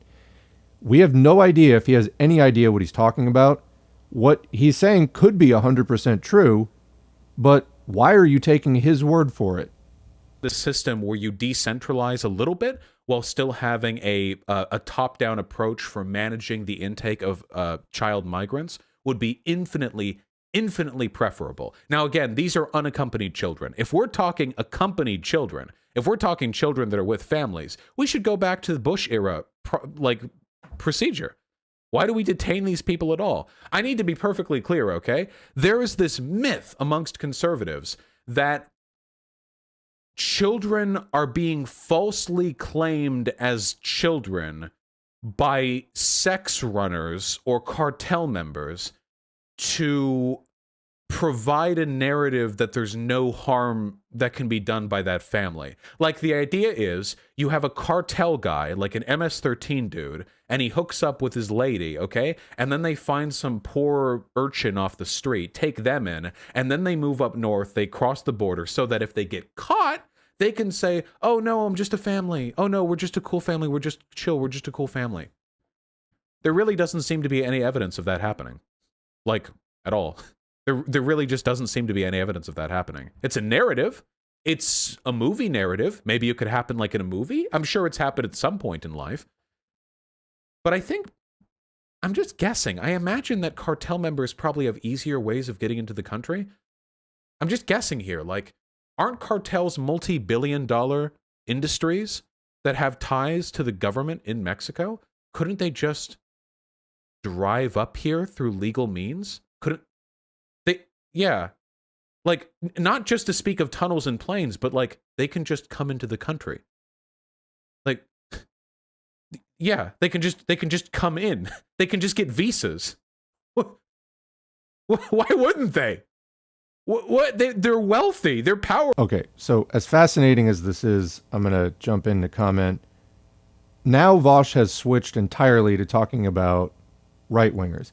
And this is a place where these kind of left liberals tend to shine, like Destiny or Vaush, is that they start attacking really absurd and ludicrous right-wing positions that anyone could attack. Again, not a brave stance, not a unique stance, not an interesting stance or feat or accomplishment here. And I tend to suspect that he has retreated into this zone because he feels like the limb he was going out on with whatever like random details of his proposed sponsorship that he's pulling out of his ass with no research on what works and what doesn't work around the world. I mean, this would be laughed out of the room if you went to any institution that actually does research on these issues. Be like, thanks, random video game guy. He's now retreated into the zone of criticizing right-wingers. I wish he would just stay there and really just stay out of further left politics because he doesn't belong there. And that's, I think, what he gets criticized for the most often. I mean, I'm sure there's plenty of other left-lib, social democratic commentators who don't get the level of heat that Vaush gets. It's because he's claiming to be something he's not. He doesn't deliver, and he's misleading his audience. There's only a few minutes left of this, thankfully. Let's see. And again, we still have not been told. What is the thing we should know? Yeah, Biden is putting kids in camps, but there's something you should know. I still don't know what that thing is. And by the way, if you're going to use a clickbaity headline, then just say that up front when people start watching the video. He's still stringing people along like there's a point to this. And again, that with each passing minute seems less and less likely. I mean, if you turn this presentation into an academic paper, it would get an F. There are no sources cited. It's rambling. There's no thesis. Terrible. What you think that like the way cartels exert influence in this country is through like hoping that ICE is nice to them when they fucking run? No. Maybe some of them. But I sincerely doubt this is the primary means by which they come in here. They have the wealth to come in here if they want. Jesus. Yeah, cartels are the ones who manage the coyote system in part, don't they? I mean, at least they have a hand in it. And a lot of these systems, I mean, they rely on like people on the inside. They rely on a familiarity and understanding of the means by which people can come into the country. A lot of these people can just come in legally. And then if you, as a cartel member, if you come up here illegally, you're constantly subject to scrutiny from the government. You can never be arrested. You can never be questioned because you'll be deported. You put yourself in an incredibly tenuous position if you're interested in engaging in criminality. It's just... What does this have to do with anything? Anything at all? I think Vaush himself has like lost the plot at this point. He's literally just listening to the sound of his own voice and just trying to think of words to add after the last word that he said. I mean, just tell your audience, like, hey, I've talked enough today. I'm going to wrap it up. And I guess he will soon. Let's see. It's just not a good method. But conservatives say this to justify kids being separated from parents. They say this. They say, oh, well, we don't know if they're actually their kids. We don't actually know if they're related. They're probably just some crazy drug cartel member. Let's separate the kids. No evidence. So we shouldn't do that. If a family comes up here with a kid with them, that family has taken a massive risk, and the likelihood of this family bolting is pretty goddamn low. Children are a huge liability. Like a massive liability. We're not talking about like criminal, like a single guy with like a criminal background who can slip out from under the law. We're talking about a family. A family with no connections, no ties here, may not even speak the language. You really think that they're going to break like court date for their potential asylum or immigration status to like flee, to be manhunted? It just doesn't happen that often.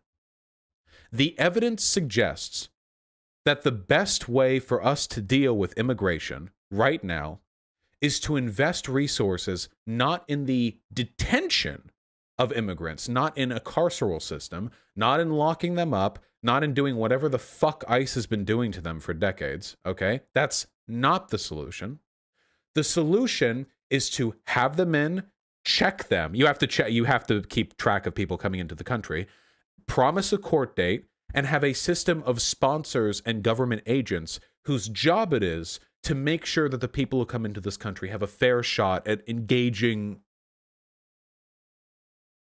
fairly with its legal system. Does that make sense?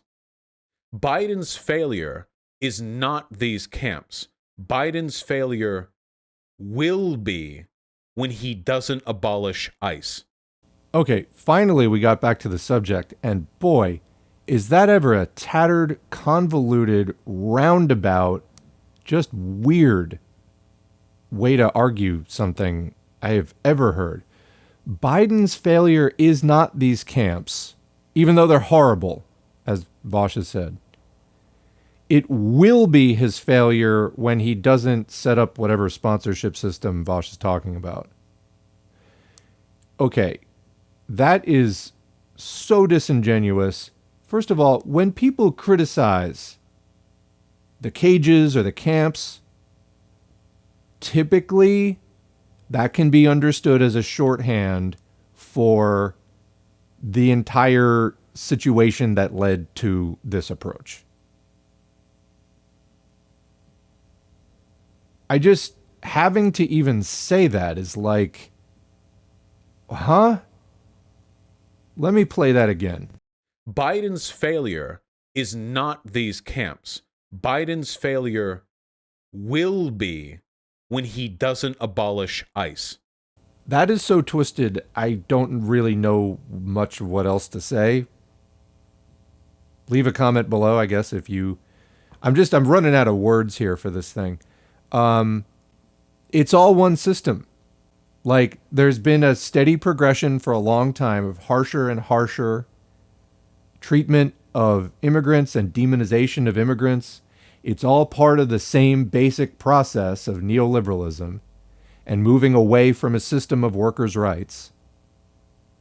Our system of workers' rights in the United States was never as advanced as it ever should have been, but what we had has been steadily eroded since the late 70s, 80s, 90s. And then in the 2000s, I've referred to this in previous videos, I would say we got to neoliberalism 2.0. That was the war on terror, which is when DHS and ICE were set up. And it was kind of, we had already been on a gradient of going towards more harshness and more punitiveness, and the carceral system that he's talking about, that was already increasing. But during the war on terror, Bush years, it had kind of a quantum leap in that direction. It was like, a new plateau was reached. where suddenly, things got like a massive upgrade all at once. It was a sudden shift. It took the existing paradigm of neoliberalism and just did a new version of it. We're still in that version. The camps are part of that. He's literally just calling to like go back to the Bush years. That was when ICE was started. They just like things, there's a chronology. Like things don't always happen all at once. Sometimes they take a few years to fully take root. Think of a plant and a seedling. Or think of anything. Things progress in time.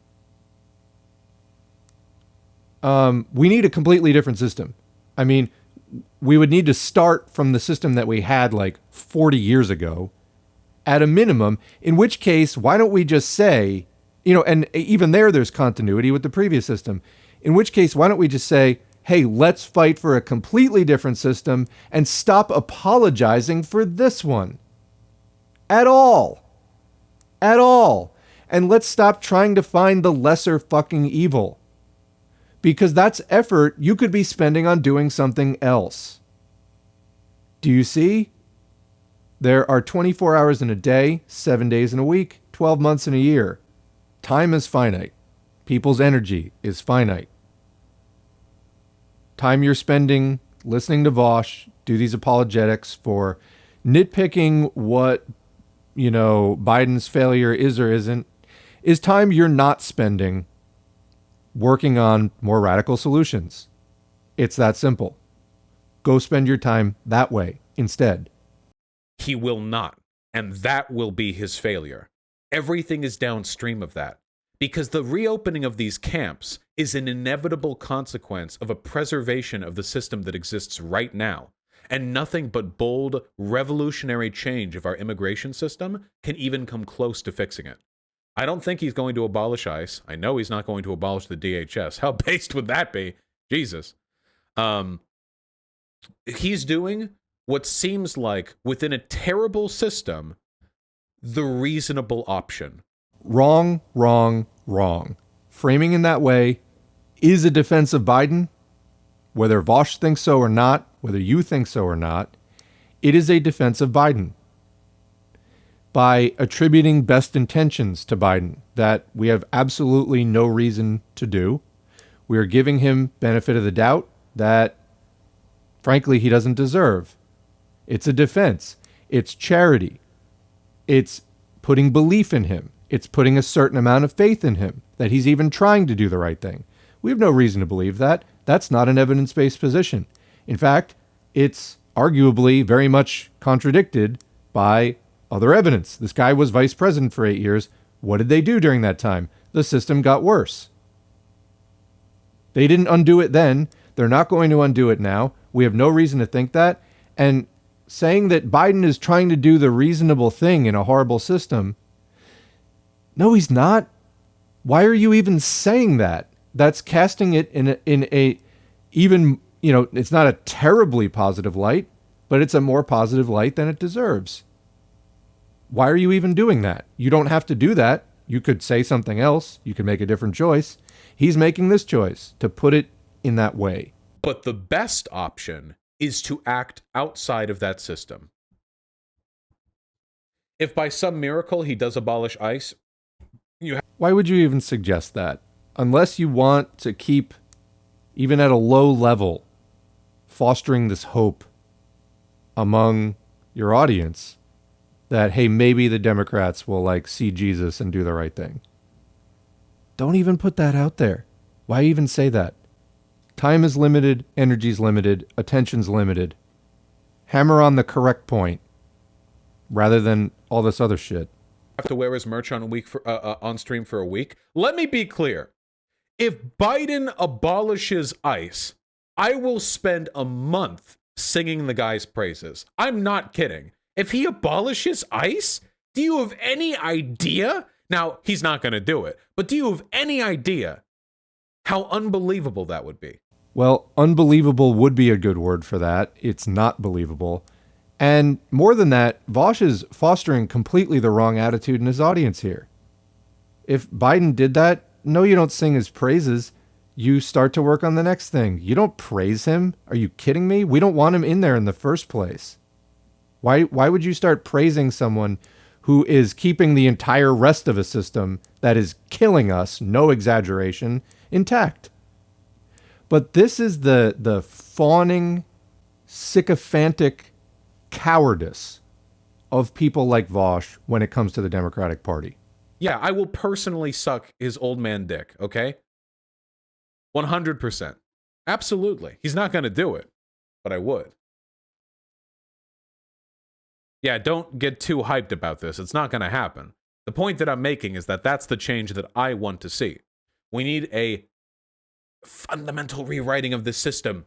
Not just, by the way, because we are literally breaking the Geneva Convention and committing human rights abuses and sexually abusing minors and forced hysterectomies and holding people up and denying them appropriate due process for immigration and asylum status, and not all that stuff either, but also economically. Our system right now is economically untenable. Do you have any idea how expensive prisons are? How expensive detention centers are?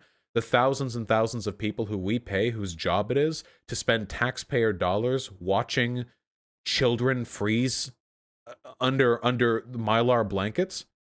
There's no benefit to this. Well, nobody's benefiting from this.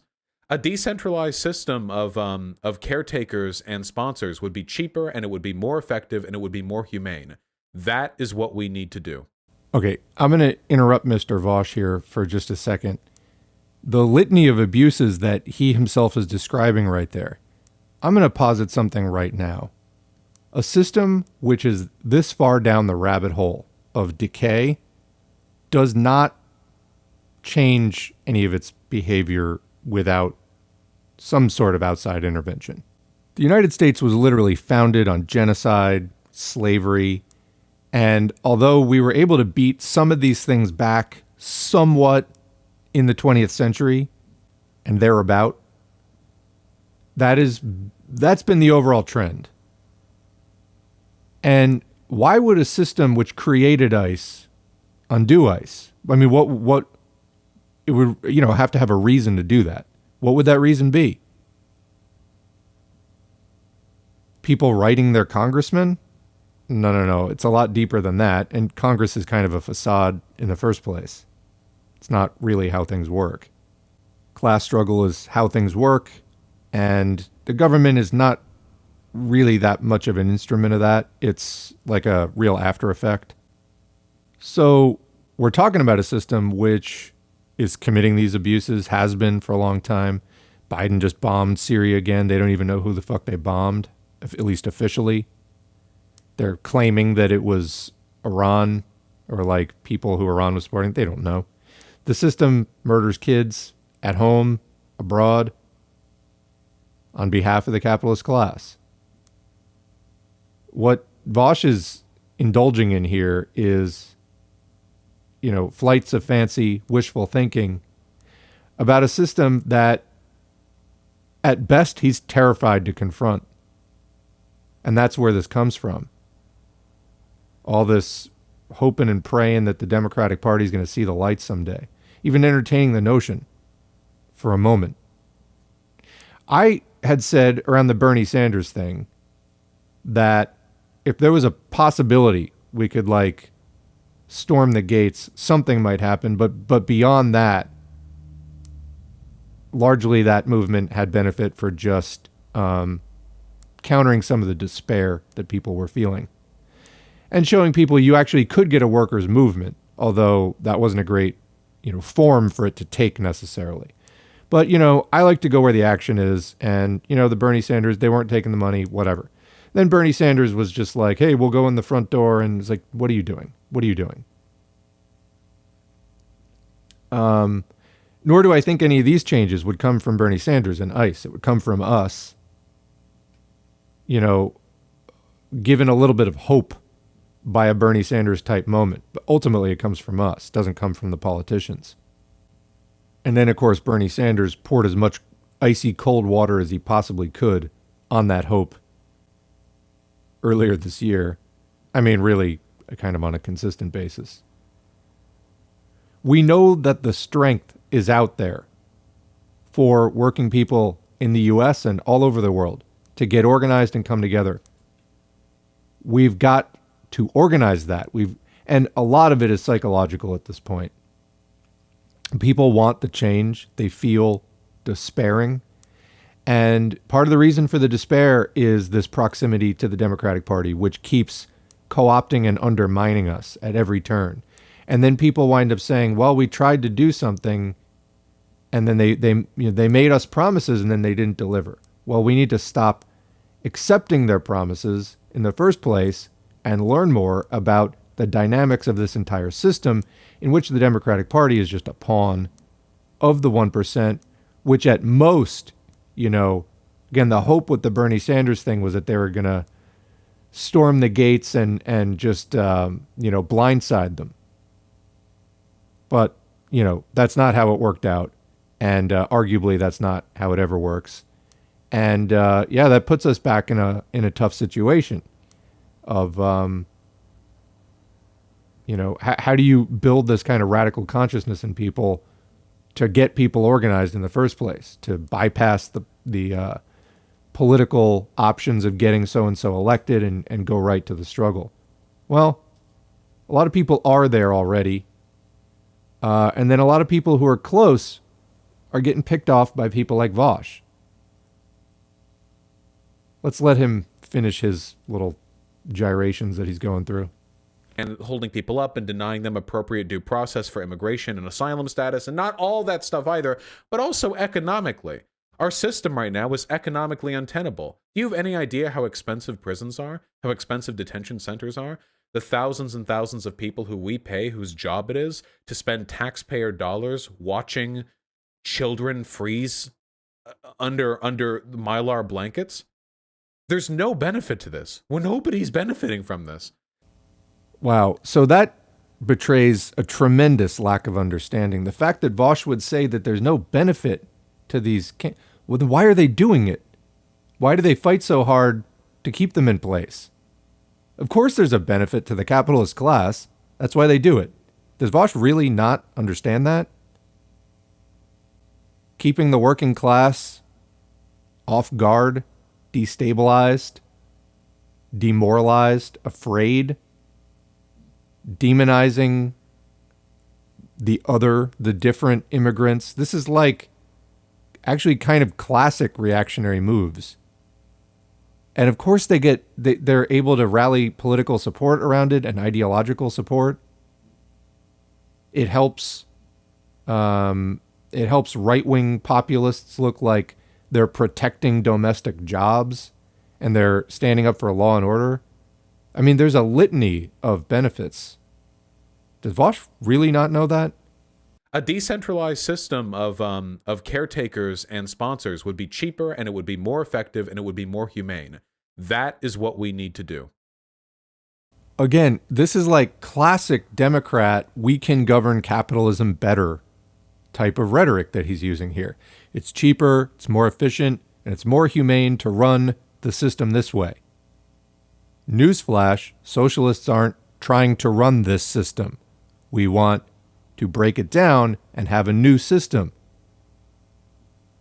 This has nothing to do with what he was talking about before about, Marx said capitalism is a necessary prerequisite to socialism and all that, or at least the development that goes on under capitalism. There's nothing helping you or me or any other working person out of these camps. The capitalists just want you to believe that there is.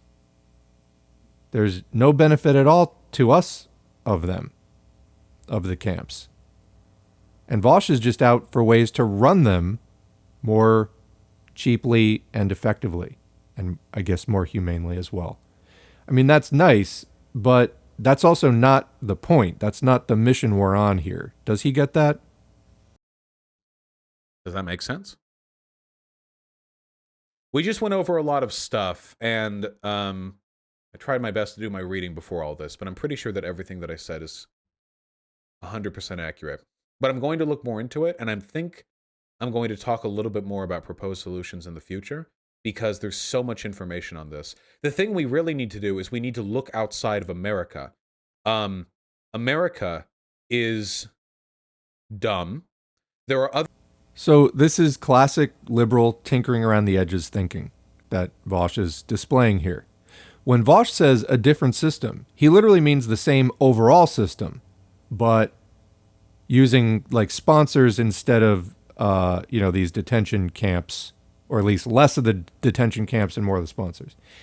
He has said absolutely nothing about tying this into broader socialist visions of economic change. Zero, not a word. Not a word.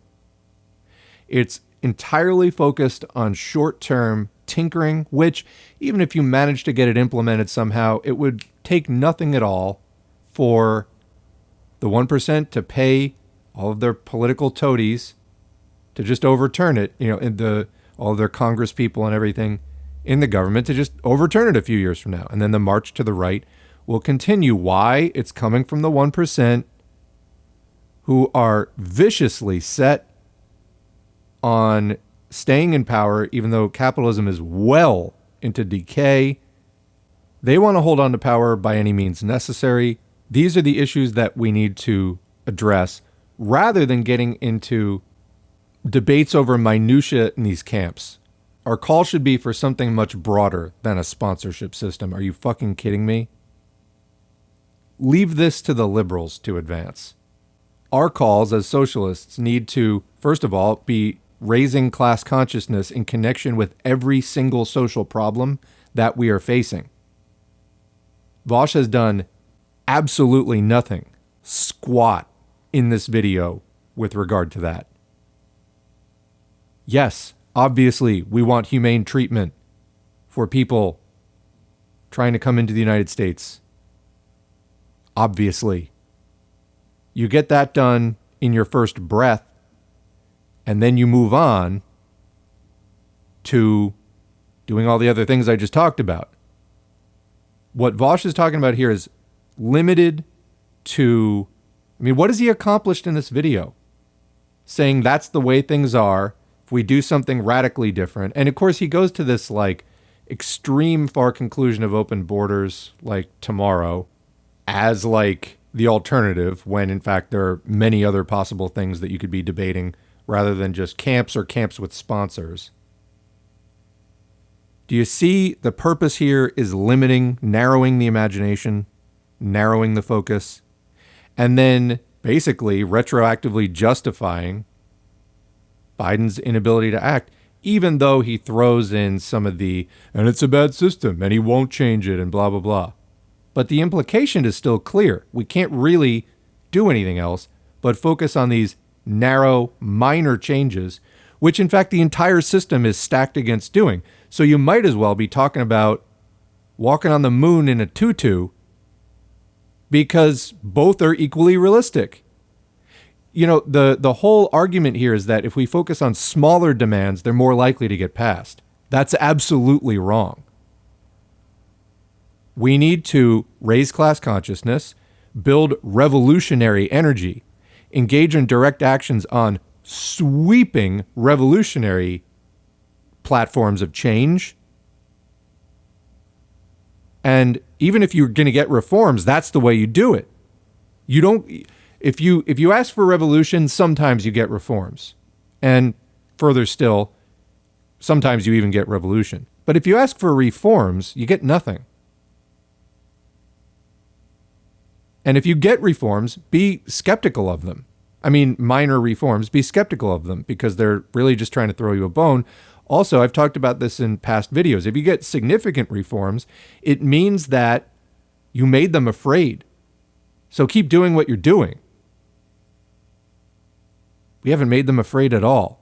In fact, to the extent that we've even made them afraid a little bit, they're going in the opposite direction. They're just trying to rally the petty bourgeoisie into fascism against us. That's the clearer trend.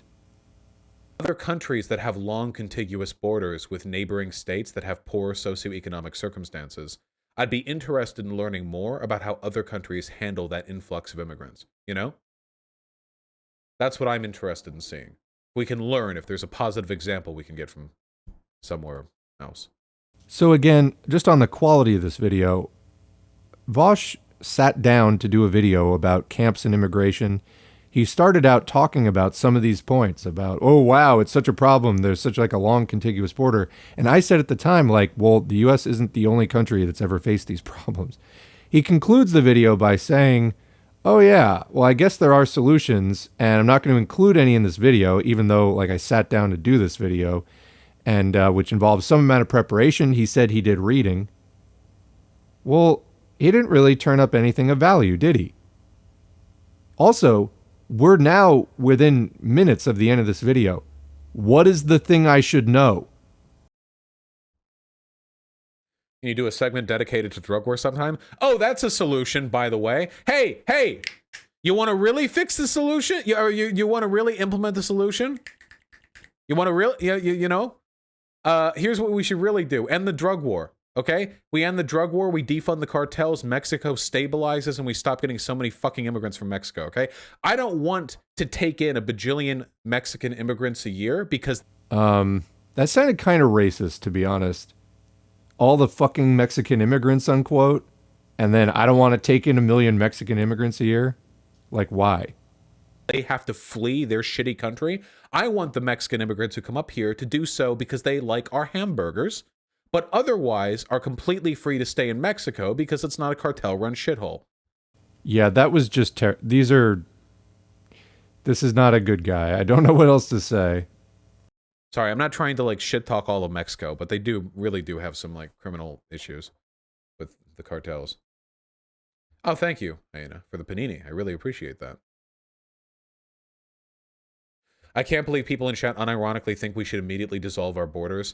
Yeah, that'd be like Biden just like, yeah, we abolish capitalism, and like people are like, woo, based, but then society collapses immediately. Private ownership is now illegal. Go for it. Like, yeah, okay. What was that? We don't want to end capitalism? I know I don't think Joe Biden's going to do it, but like, what was that even about, that little exchange there? That if Joe Biden abolished public ownership, yeah, go for it, society would collapse?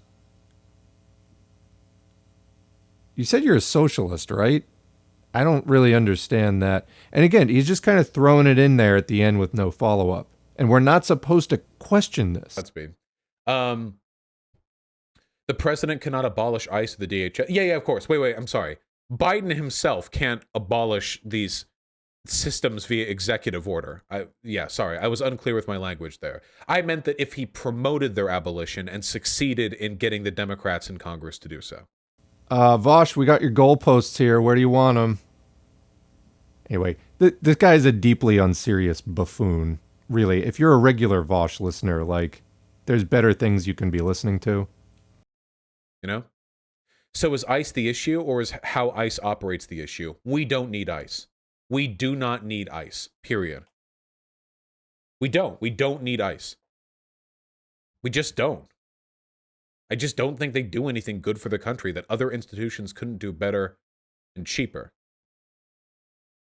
It's not like we had it forever, you know. Immigrants came to this country before 9/11, before the fucking Homeland Security Act. When was ICE even started? Like 2003, right? I think so. 2002, 2003? 2003, yeah. I mean, we had 3 years of the Bush administration that already passed by then. We already had immigrants coming in from Mexico. We didn't need ICE. That wasn't... Didn't fix the problem. Okay, well, there it is. I made it all the way to the end. That was horrible. And stop watching Vaush, please. There's nothing of value in that you cannot find in a better form, higher quality elsewhere from actual socialists. He talks out of his ass. He doesn't support his points. He misleads and manipulates the audience. I know that criticizing Vaush and doing Vaush reaction videos is like kind of a cottage industry. I've done 2 of these so far. It's not pleasant. And, I think maybe doing these twice a year on the more grievous instances of Vaush's fuck-ups is about all I can handle. Please stop watching Vaush. I'm exhausted now. So I'm going to sign out. What did you think of all this? Leave a comment, and we will catch you in the next video. And that's the video. Thanks to our current patrons whose names are on the screen. If you'd like to get your name on the screen or just support us financially, you can go to patreon.com/socialismforall and sign up for a monthly donation. You can also follow us at facebook.com/socialism4all. Used to have a page at FOR all, and it got throttled to death by Zuck. Here on YouTube, please click the like button, subscribe button, and the notifications bell. Please leave a comment if you can, and please share our video wherever you're online, your Twitter feed, your Discord servers, Reddit subs, etc. All of that helps more people to see this content, whether it's in the YouTube algorithm or just posting it on other sites. All of that's helpful. All of you out there supporting and promoting this content makes it all go that much more smoothly. We need to end capitalism, normalize talking about socialism today, and it's really kind of our only hope for a better tomorrow. Thanks for all you do, and we will catch you in the next video.